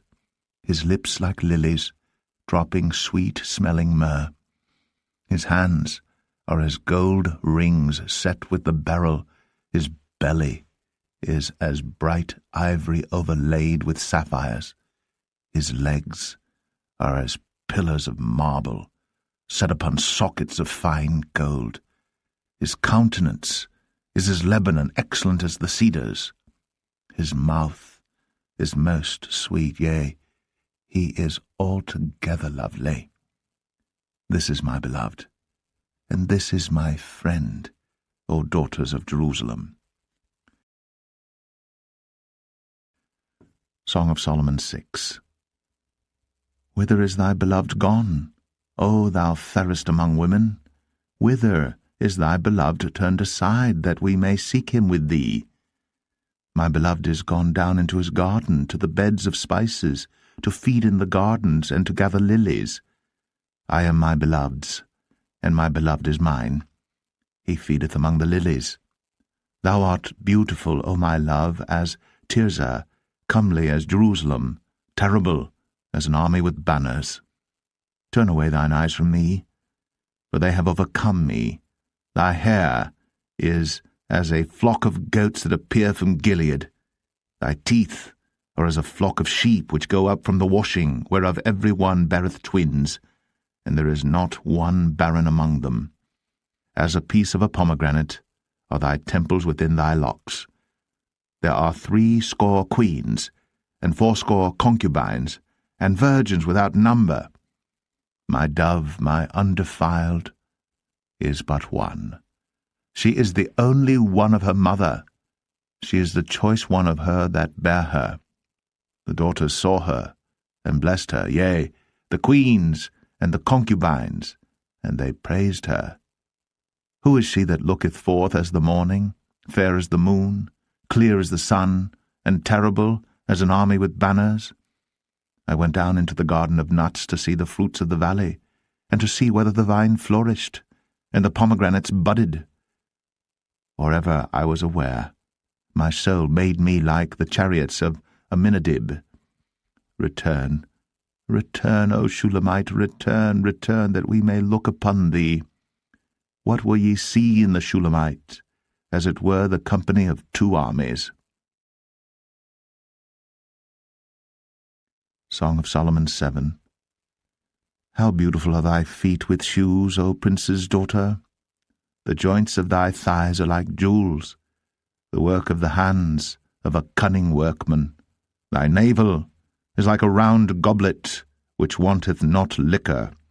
Thy belly is like an heap of wheat set about with lilies. Thy two breasts are like two young roes that are twins. Thy neck is as a tower of ivory, thine eyes like the fish pools in Heshbon, by the gate of Bath-rabbim. Thy nose is as the tower of Lebanon which looketh toward Damascus. Thine head upon thee is like Carmel, and the hair of thine head like purple. The king is held in the galleries. How fair and how pleasant art thou, O love for delights! This thy stature is like to a palm tree, and thy breasts to clusters of grapes. I said, I will go up to the palm tree. I will take hold of the boughs thereof. Now also thy breasts shall be as clusters of the vine, and the smell of thy nose like apples, and the roof of thy mouth like the best wine for my beloved, that goeth down sweetly, causing the lips of those that are asleep to speak. I am my beloved's, and his desire is toward me. Come, my beloved, let us go forth into the field. Let us lodge in the villages. Let us get up early to the vineyards. Let us see if the vine flourish, whether the tender grape appear, and the pomegranates bud forth. There will I give thee my loves. The mandrakes give a smell, and at our gates are all manner of pleasant fruits, new and old, which I have laid up for thee, O my beloved. Song of Solomon 8. O that thou wert as my brother, that sucked the breasts of my mother! When I should find thee without, I would kiss thee, yea, I should not be despised. I would lead thee, and bring thee into my mother's house. Who would instruct me? I would cause thee to drink of spiced wine, of the juice of my pomegranate.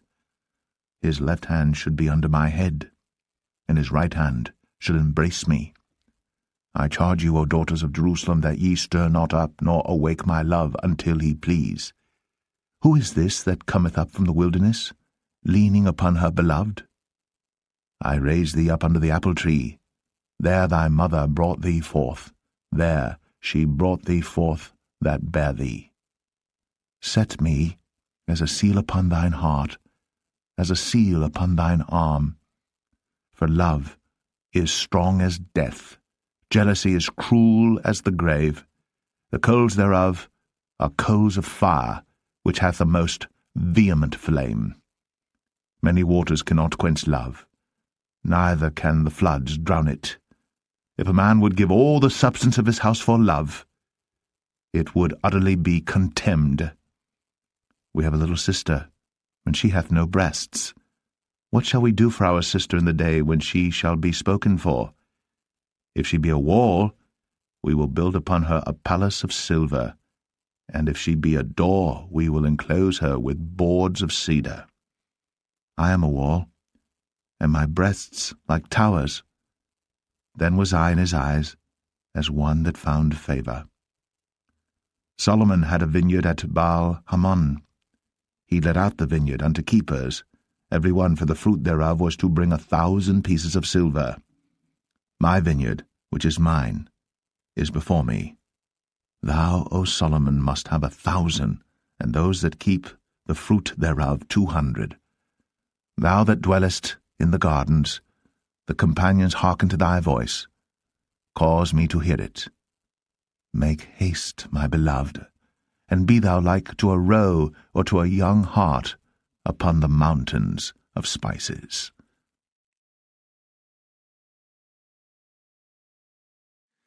The Book of the Prophet Isaiah, Chapter 1. The vision of Isaiah the son of Amoz, which he saw concerning Judah and Jerusalem in the days of Uzziah, Jotham, Ahaz, and Hezekiah, kings of Judah. Hear, O heavens, and give ear, O earth. For the Lord hath spoken. I have nourished and brought up children, and they have rebelled against me.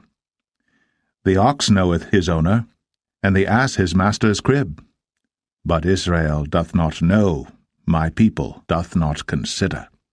Ah, sinful nation, a people laden with iniquity, a seed of evildoers, children that are corrupters. They have forsaken the Lord. They have provoked the Holy One of Israel unto anger. They are gone away backward. Why should ye be stricken any more? Ye will revolt more and more. The whole head is sick, and the whole heart faint. From the sole of the foot even unto the head, there is no soundness in it, but wounds and bruises, and putrefying sores. They have not been closed, neither bound up, neither mollified with ointment. Your country is desolate. Your cities are burned with fire.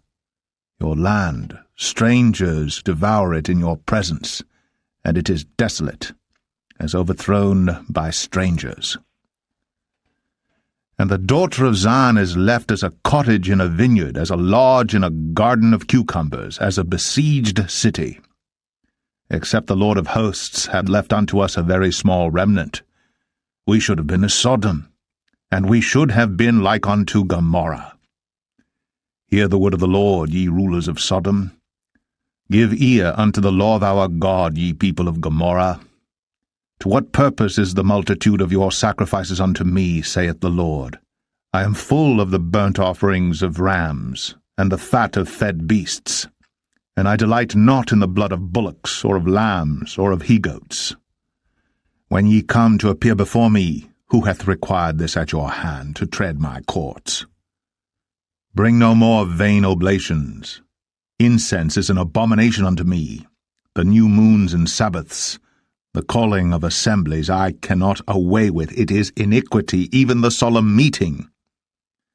Your new moons and your appointed feasts my soul hateth. They are a trouble unto me. I am weary to bear them. And when ye spread forth your hands, I will hide mine eyes from you. Yea, when ye make many prayers, I will not hear. Your hands are full of blood. Wash you, make you clean, put away the evil of your doings from before mine eyes. Cease to do evil. Learn to do well, seek judgment. Relieve the oppressed. Judge the fatherless. Plead for the widow.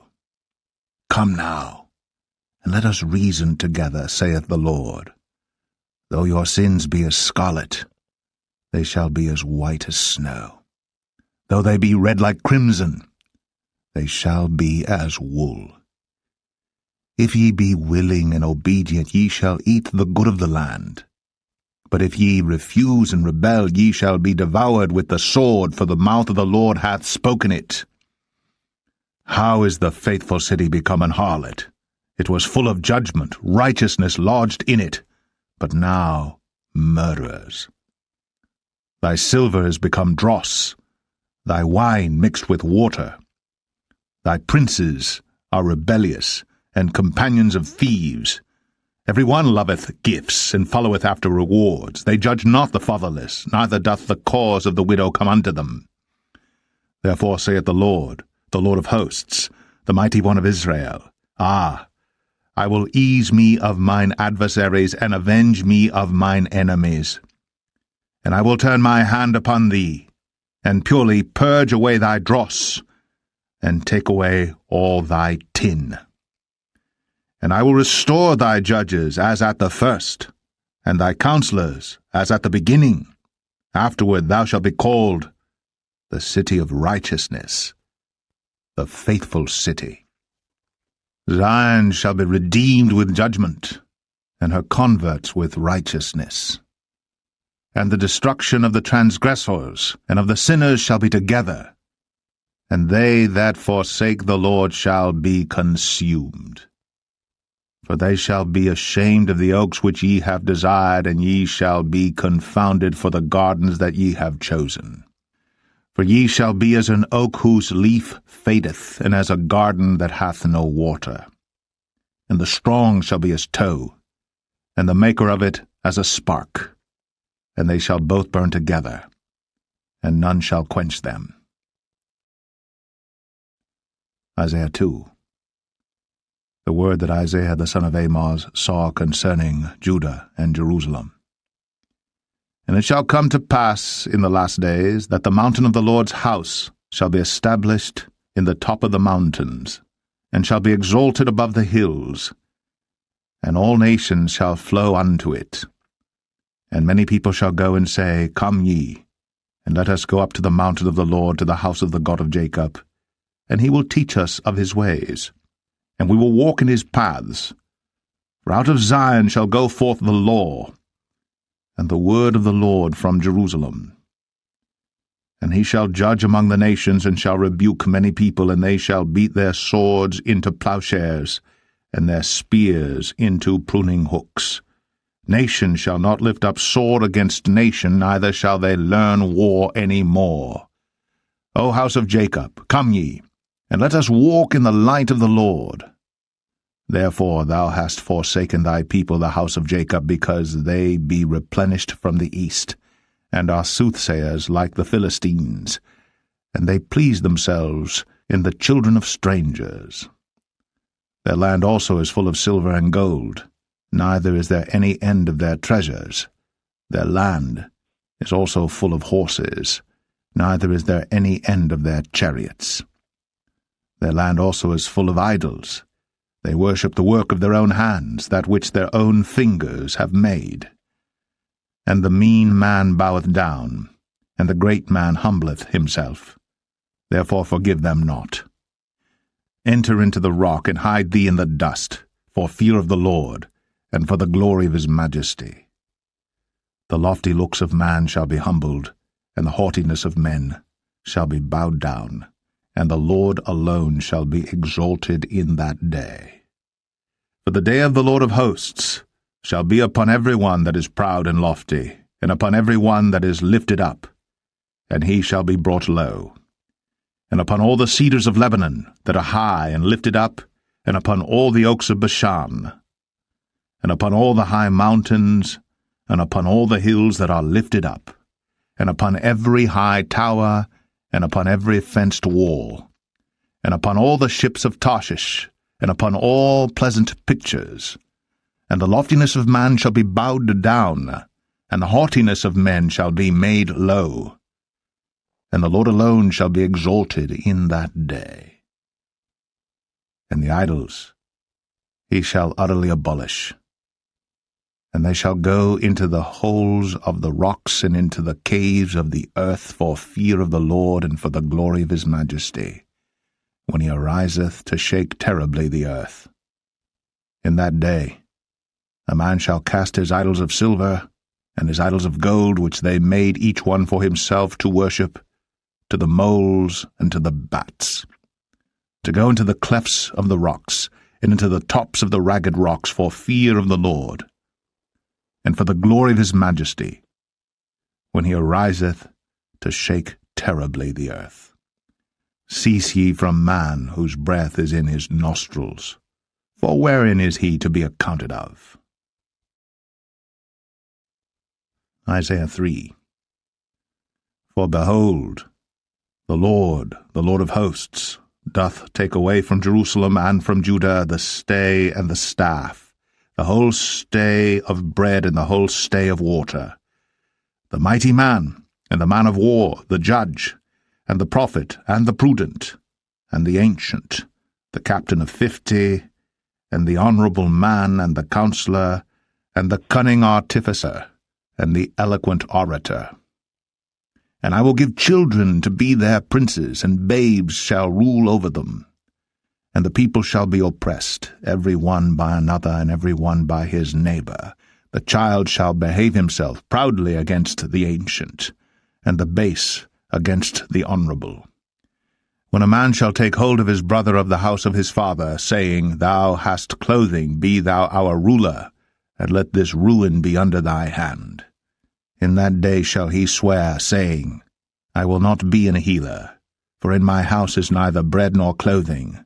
Make me not a ruler of the people. For Jerusalem is ruined, and Judah is fallen, because their tongue and their doings are against the Lord, to provoke the eyes of his glory. The show of their countenance doth witness against them, and they declare their sin as Sodom. They hide it not. Woe unto their soul, for they have rewarded evil unto themselves. Say ye to the righteous, that it shall be well with him, for they shall eat the fruit of their doings. Woe unto the wicked! It shall be ill with him, for the reward of his hands shall be given him. As for my people, children are their oppressors, and women rule over them. O my people, they which lead thee cause thee to err, and destroy the way of thy paths. The Lord standeth up to plead, and standeth to judge the people. The Lord will enter into judgment with the ancients of his people, and the princes thereof. For ye have eaten up the vineyard, the spoil of the poor is in your houses. What mean ye that ye beat my people to pieces, and grind the faces of the poor, saith the Lord God of hosts? Moreover the Lord saith, Because the daughters of Zion are haughty, and walk with stretched forth necks, and wanton eyes, walking and mincing as they go, and making a tinkling with their feet. Therefore the Lord will smite with a scab the crown of the head of the daughters of Zion, and the Lord will discover their secret parts. In that day the Lord will take away the bravery of their tinkling ornaments about their feet, and their cowls, and their round tires like the moon, the chains, and the bracelets, and the mufflers, the bonnets, and the ornaments of the legs, and the headbands, and the tablets, and the earrings, the rings and nose jewels, the changeable suits of apparel, and the mantles, and the wimples, and the crisping pins, the glasses, and the fine linen, and the hoods, and the veils. And it shall come to pass that instead of sweet smell there shall be stink, and instead of a girdle, a rent, and instead of well-set hair, baldness, and instead of a stomacher, a girding of sackcloth, and burning instead of beauty. Thy men shall fall by the sword, and thy mighty in the war. And her gates shall lament and mourn, and she being desolate shall sit upon the ground. Isaiah 4. And in that day 7 women shall take hold of one man, saying, We will eat our own bread, and wear our own apparel. Only let us be called by thy name, to take away our reproach. In that day shall the branch of the Lord be beautiful and glorious, and the fruit of the earth shall be excellent and comely for them that are escaped of Israel. And it shall come to pass, that he that is left in Zion, and he that remaineth in Jerusalem, shall be called holy, even every one that is written among the living in Jerusalem, when the Lord shall have washed away the filth of the daughters of Zion, and shall have purged the blood of Jerusalem from the midst thereof by the spirit of judgment, and by the spirit of burning. And the Lord will create upon every dwelling place of Mount Zion, and upon her assemblies, a cloud and smoke by day, and the shining of a flaming fire by night, for upon all the glory shall be a defense. And there shall be a tabernacle for a shadow in the daytime from the heat, and for a place of refuge, and for a covert from storm and from rain. Isaiah 5. Now will I sing to my well-beloved a song of my beloved touching his vineyard. My well-beloved hath a vineyard in a very fruitful hill, and he fenced it, and gathered out the stones thereof, and planted it with the choicest vine, and built a tower in the midst of it, and also made a winepress therein. And he looked that it should bring forth grapes, and it brought forth wild grapes. And now, O inhabitants of Jerusalem and men of Judah, judge, I pray you, betwixt me and my vineyard. What could have been done more to my vineyard, that I have not done in it? Wherefore, when I looked that it should bring forth grapes, brought it forth wild grapes. And now go to, I will tell you what I will do to my vineyard. I will take away the hedge thereof, and it shall be eaten up, and break down the wall thereof, and it shall be trodden down, and I will lay it waste. It shall not be pruned, nor digged, but there shall come up briars and thorns. I will also command the clouds that they rain no rain upon it. For the vineyard of the Lord of hosts is the house of Israel, and the men of Judah his pleasant plant. And he looked for judgment, but behold oppression, for righteousness, but behold a cry. Woe unto them that join house to house, that lay field to field, till there be no place, that they may be placed alone in the midst of the earth. In mine ears, said the Lord of hosts, of a truth many houses shall be desolate, even great and fair, without inhabitant. Yea, 10 acres of vineyard shall yield 1 bath, and the seed of an homer shall yield an ephah. Woe unto them that rise up early in the morning, that they may follow strong drink, that continue until night, till wine inflame them, and the harp, and the viol, the tabret, and pipe, and wine are in their feasts.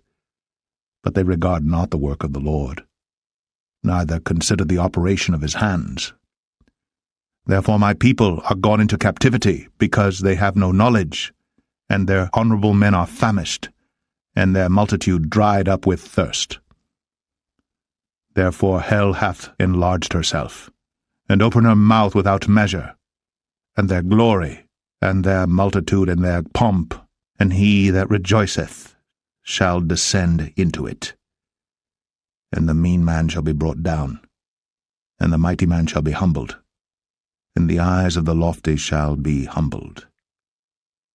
But the Lord of hosts shall be exalted in judgment, and God that is holy shall be sanctified in righteousness. Then shall the lambs feed after their manner, and the waste places of the fat ones shall strangers eat. Woe unto them that draw iniquity with cords of vanity, and sin as it were with a cart rope, that say, Let him make speed and hasten his work, that we may see it, and let the counsel of the Holy One of Israel draw nigh and come, that we may know it.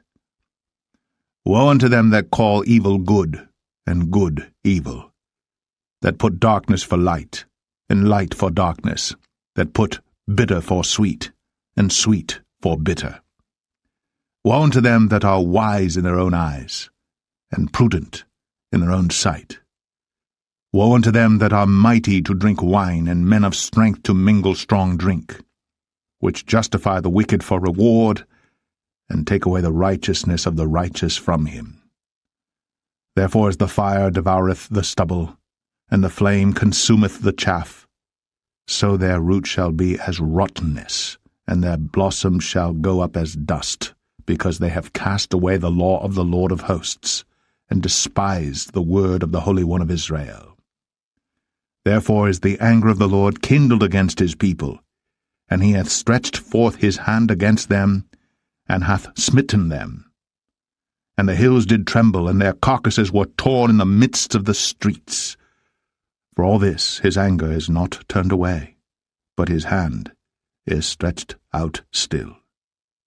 And he will lift up an ensign to the nations from far, and will hiss unto them from the end of the earth.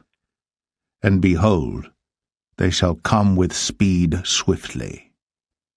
None shall be weary nor stumble among them, none shall slumber nor sleep.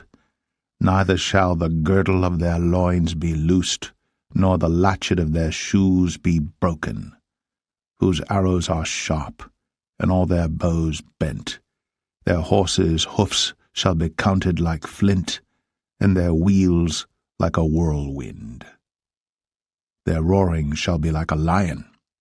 They shall roar like young lions, yea, they shall roar, and lay hold of the prey, and shall carry it away safe, and none shall deliver it. And in that day they shall roar against them like the roaring of the sea, and if one look unto the land, behold, darkness and sorrow, and the light is darkened in the heavens thereof. Isaiah 6. In the year that King Uzziah died, I saw also the Lord sitting upon a throne, high and lifted up, and his train filled the temple. Above it stood the seraphims. Each one had 6 wings. With twain he covered his face, and with twain he covered his feet, and with twain he did fly. And one cried unto another and said, Holy, holy, holy is the Lord of hosts. The whole earth is full of his glory. And the posts of the door moved at the voice of him that cried, and the house was filled with smoke. Then said I, Woe is me, for I am undone, because I am a man of unclean lips, and I dwell in the midst of a people of unclean lips. For mine eyes have seen the King, the Lord of hosts. Then flew one of the seraphims unto me, having a live coal in his hand, which he had taken with the tongs from off the altar.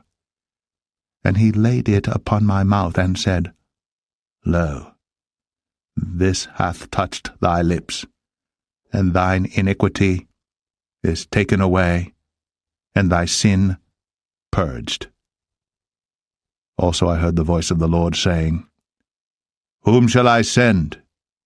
And who will go for us? Then said I, Here am I, send me. And he said, Go, and tell this people, Hear ye indeed, but understand not, and see ye indeed, but perceive not. Make the heart of this people fat, and make their ears heavy, and shut their eyes, lest they see with their eyes, and hear with their ears, and understand with their heart, and convert, and be healed. Then said I, Lord, how long? And he answered, Until the cities be wasted without inhabitant, and the houses without man, and the land be utterly desolate. And the Lord have removed men far away, and there be a great forsaking in the midst of the land. But yet in it shall be a tenth, and it shall return, and shall be eaten, as a teil tree, and as an oak, whose substance is in them, when they cast their leaves, so the holy seed shall be the substance thereof. Isaiah 7. And it came to pass in the days of Ahaz, the son of Jotham, the son of Uzziah, king of Judah, that Rezin, the king of Syria, and Pekah, the son of Remaliah, king of Israel, went up toward Jerusalem to war against it, but could not prevail against it. And it was told the house of David, saying, Syria is confederate with Ephraim, and his heart was moved, and the heart of his people as the trees of the wood are moved with the wind. Then said the Lord unto Isaiah, Go forth now to meet Ahaz, thou and Shear-Jashub thy son, at the end of the conduit of the upper pool in the highway of the fuller's field, and say unto him, Take heed and be quiet, Fear not, neither be faint-hearted for the 2 tails of these smoking firebrands, for the fierce anger of Rezin with Syria, and of the son of Remaliah. Because Syria, Ephraim, and the son of Remaliah have taken evil counsel against thee, saying, Let us go up against Judah and vex it, and let us make a breach therein for us, and set a king in the midst of it, even the son of Tabeal. Thus saith the Lord God, It shall not stand, neither shall it come to pass. For the head of Syria is Damascus, and the head of Damascus is Rezin. And within 65 years shall Ephraim be broken, that it be not a people. And the head of Ephraim is Samaria, and the head of Samaria is Remaliah's son. If ye will not believe, surely ye shall not be established. Moreover, the Lord spake again unto Ahaz, saying, Ask thee a sign of the Lord thy God. Ask it either in the depth or in the height above. But Ahaz said, I will not ask, neither will I tempt the Lord. And he said, Hear ye now, O house of David. Is it a small thing for you to weary men? But will ye weary my God also? Therefore the Lord himself shall give you a sign. Behold, a virgin shall conceive, and bear a son, and shall call his name Emmanuel. Butter and honey shall he eat, that he may know to refuse the evil and choose the good. For before the child shall know to refuse the evil and choose the good, the land that thou abhorrest shall be forsaken of both her kings. The Lord shall bring upon thee, and upon thy people, and upon thy father's house, days that have not come, from the day that Ephraim departed from Judah, even the king of Assyria. And it shall come to pass in that day, that the Lord shall hiss for the fly that is in the uttermost part of the rivers of Egypt, and for the bee that is in the land of Assyria. And they shall come, and shall rest all of them in the desolate valleys, and in the holes of the rocks, and upon all thorns, and upon all bushes. In the same day shall the Lord shave with a razor that is hired, namely, by them beyond the river, by the king of Assyria, the head and the hair of the feet, and it shall also consume the beard. And it shall come to pass in that day, that a man shall nourish a young cow and 2 sheep. And it shall come to pass, for the abundance of milk that they shall give, he shall eat butter. For butter and honey shall every one eat that is left in the land. And it shall come to pass in that day, that every place shall be where there were 1,000 vines and 1,000 silverlings, it shall even be for briars and thorns. With arrows and with bows shall men come thither, because all the land shall become briars and thorns. And on all hills that shall be digged with the mattock, there shall not come thither the fear of briars and thorns, but it shall be for the sending forth of oxen, and for the treading of lesser cattle. Isaiah 8. Moreover, the Lord said unto me, Take thee a great roll, and write in it with a man's pen, concerning Maher-shalal-Hashbaz. And I took unto me faithful witnesses to record, Uriah the priest, and Zechariah the son of Jeberechiah. And I went unto the prophetess, and she conceived, and bare a son. Then said the Lord to me, Call his name Maher-shalal-Hashbaz. For before the child shall have knowledge to cry, My father, and my mother, the riches of Damascus, and the spoil of Samaria, shall be taken away before the king of Assyria. The Lord spake also unto me again, saying, Forasmuch as this people refuseth the waters of Shiloah that go softly, and rejoice in Rezin and Remaliah's son, now therefore, behold, the Lord bringeth up upon them the waters of the river, strong and many, even the king of Assyria, and all his glory. And he shall come up over all his channels, and go over all his banks. And he shall pass through Judah, He shall overflow and go over. He shall reach even to the neck, and the stretching out of his wings shall fill the breadth of thy land, O Emmanuel. Associate yourselves, O ye people, and ye shall be broken in pieces, and give ear, all ye of far countries. Gird yourselves, and ye shall be broken in pieces. Gird yourselves, and ye shall be broken in pieces. Take counsel together, and it shall come to naught. Speak the word, and it shall not stand. For God is with us. For the Lord spake thus to me with a strong hand, and instructed me that I should not walk in the way of this people, saying, Say ye not, a confederacy to all them to whom this people shall say, a confederacy. Neither fear ye their fear, nor be afraid. Sanctify the Lord of hosts himself, and let him be your fear, and let him be your dread. And he shall be for a sanctuary, but for a stone of stumbling, and for a rock of offense to both the houses of Israel, for a gin and for a snare to the inhabitants of Jerusalem. And many among them shall stumble and fall, and be broken, and be snared, and be taken. Bind up the testimony, seal the law among my disciples. And I will wait upon the Lord that hideth his face from the house of Jacob, and I will look for him. Behold, I.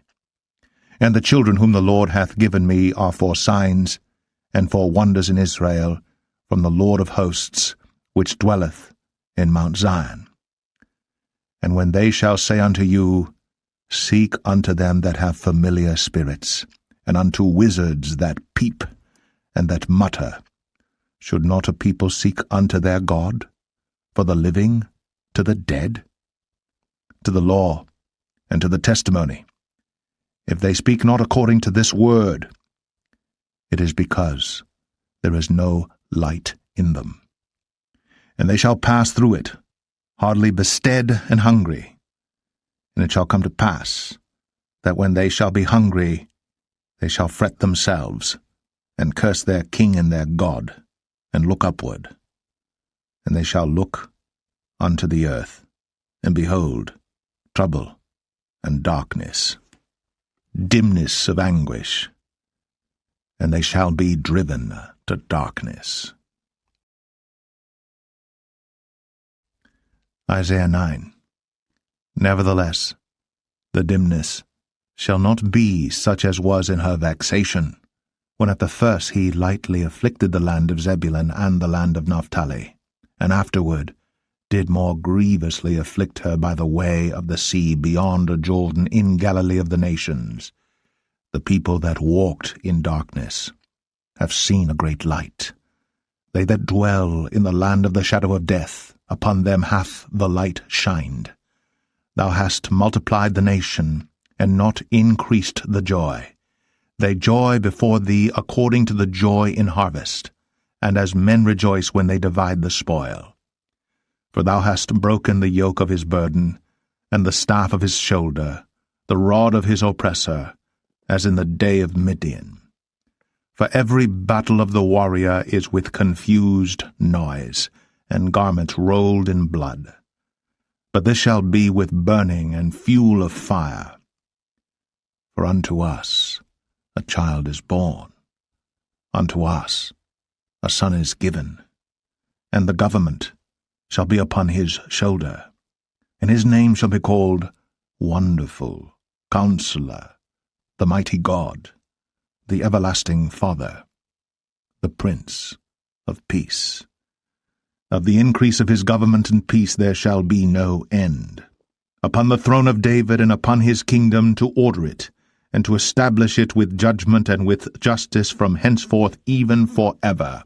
The zeal of the Lord of hosts will perform this. The Lord sent a word into Jacob, and it hath lighted upon Israel.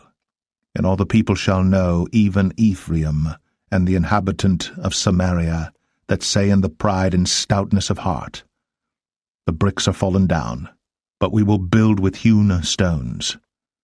The sycamores are cut down, but we will change them into cedars. Therefore the Lord shall set up the adversaries of Rezin against him, and join his enemies together, the Syrians before, and the Philistines behind, and they shall devour Israel with open mouth.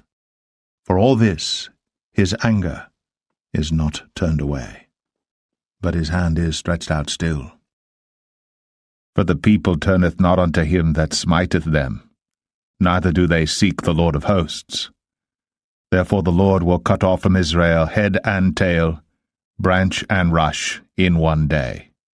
The ancient and honorable, he is the head, and the prophet that teacheth lies, he is the tail.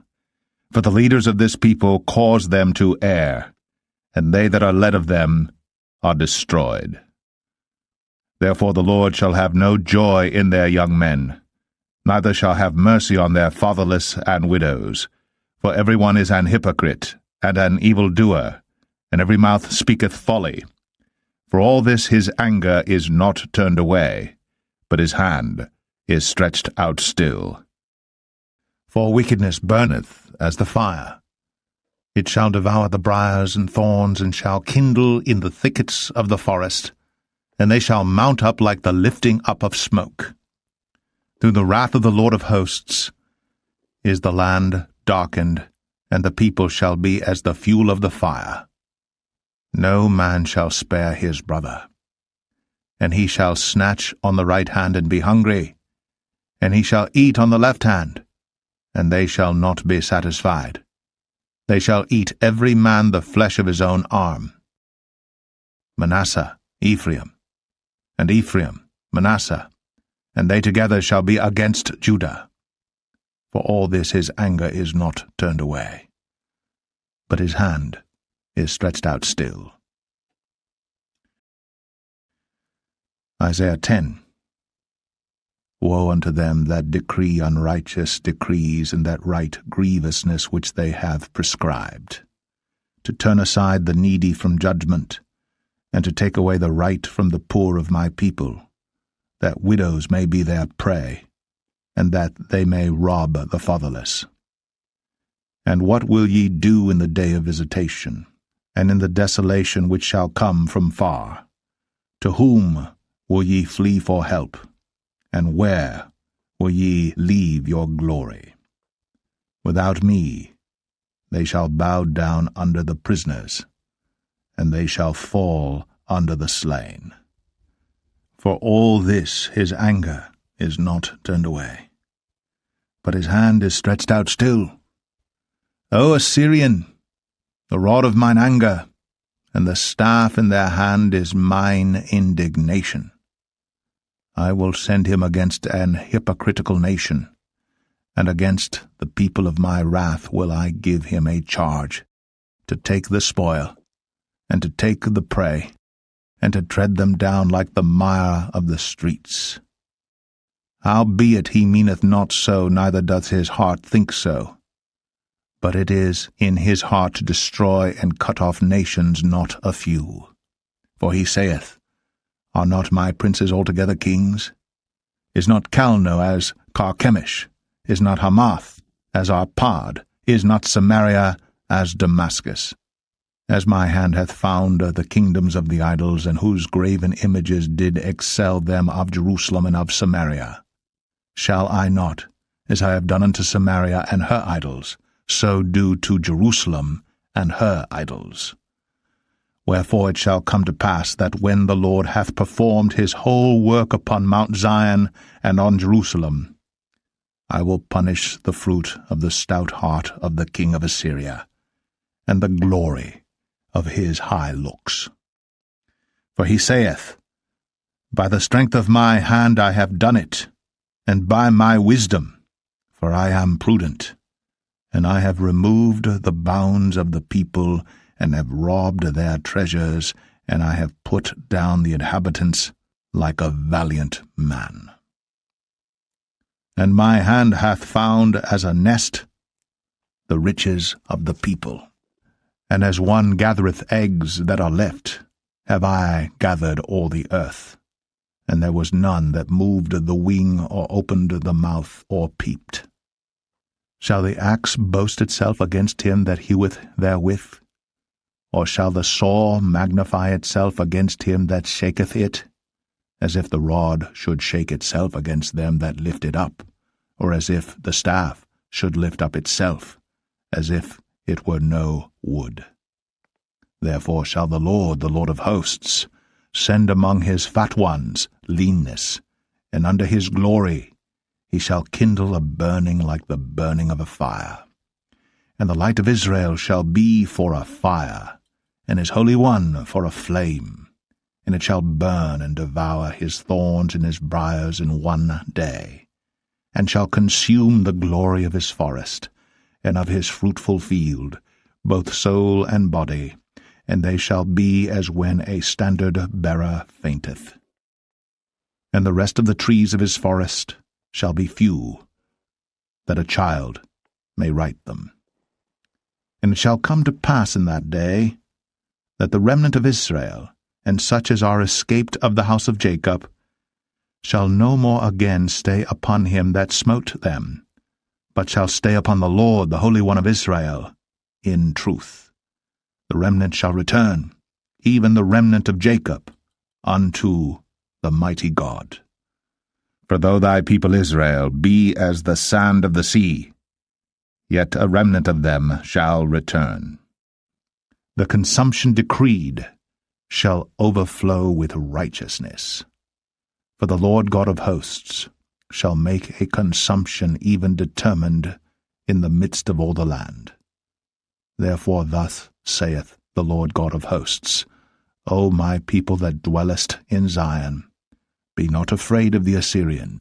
He shall smite thee with a rod, and shall lift up his staff against thee after the manner of Egypt. For yet a very little while, and the indignation shall cease, and mine anger in their destruction. And the Lord of hosts shall stir up a scourge for him according to the slaughter of Midian at the rock of Oreb. And as his rod was upon the sea, so shall he lift it up after the manner of Egypt. And it shall come to pass in that day that his burden shall be taken away from off thy shoulder, and his yoke from off thy neck, and the yoke shall be destroyed because of the anointing. He is come to Aiath, he is passed to Migron. At Michmash he hath laid up his carriages. They are gone over the passage. They have taken up their lodging at Geba. Ramah is afraid. Gibeah of Saul is fled. Lift up thy voice, O daughter of Galim. Cause it to be heard unto Laish, O poor Anathoth. Madmenah is removed. The inhabitants of Gebim gather themselves to flee. As yet shall he remain at Nob that day. He shall shake his hand against the mount of the daughter of Zion, the hill of Jerusalem. Behold, the Lord of hosts, shall lop the bough with terror, and the high ones of stature shall be hewn down, and the haughty shall be humbled. And he shall cut down the thickets of the forest with iron, and Lebanon shall fall by a mighty one. Isaiah 11. And there shall come forth a rod out of the stem of Jesse, and a branch shall grow out of his roots. And the Spirit of the Lord shall rest upon him, the Spirit of wisdom and understanding, the Spirit of counsel and might, the Spirit of knowledge and of the fear of the Lord, and shall make him of quick understanding in the fear of the Lord. And he shall not judge after the sight of his eyes, neither reprove after the hearing of his ears. But with righteousness shall he judge the poor, and reprove with equity for the meek of the earth. And he shall smite the earth with the rod of his mouth, and with the breath of his lips shall he slay the wicked. And righteousness shall be the girdle of his loins, and faithfulness the girdle of his reins. The wolf also shall dwell with the lamb, and the leopard shall lie down with the kid, and the calf, and the young lion, and the fatling together. And a little child shall lead them, and the cow and the bear shall feed. Their young ones shall lie down together, and the lion shall eat straw like the ox, and the sucking child shall play on the hole of the asp, and the weaned child shall put his hand on the cockatrice's den. They shall not hurt nor destroy in all my holy mountain, for the earth shall be full of the knowledge of the Lord, as the waters cover the sea. And in that day there shall be a root of Jesse, which shall stand for an ensign of the people. To it shall the Gentiles seek, and his rest shall be glorious.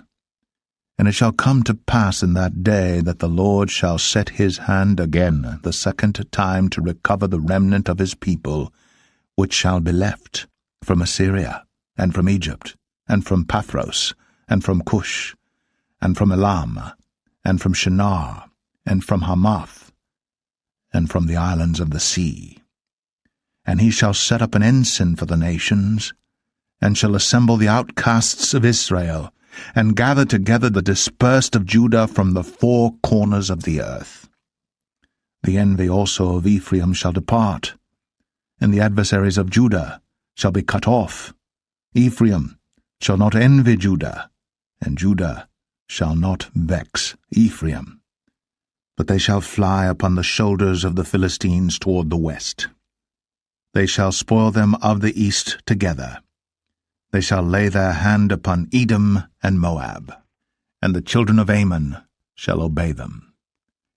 And the Lord shall utterly destroy the tongue of the Egyptian sea, and with his mighty wind shall he shake his hand over the river, and shall smite it in the 7 streams, and make men go over dry shod.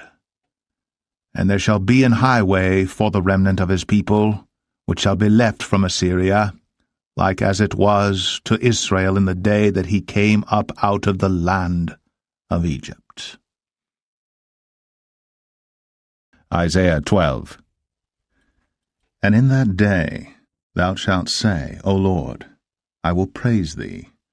Though thou wast angry with me, thine anger is turned away, and thou comfortedst me. Behold, God is my salvation. I will trust and not be afraid. For the Lord Jehovah is my strength and my song. He also is become my salvation.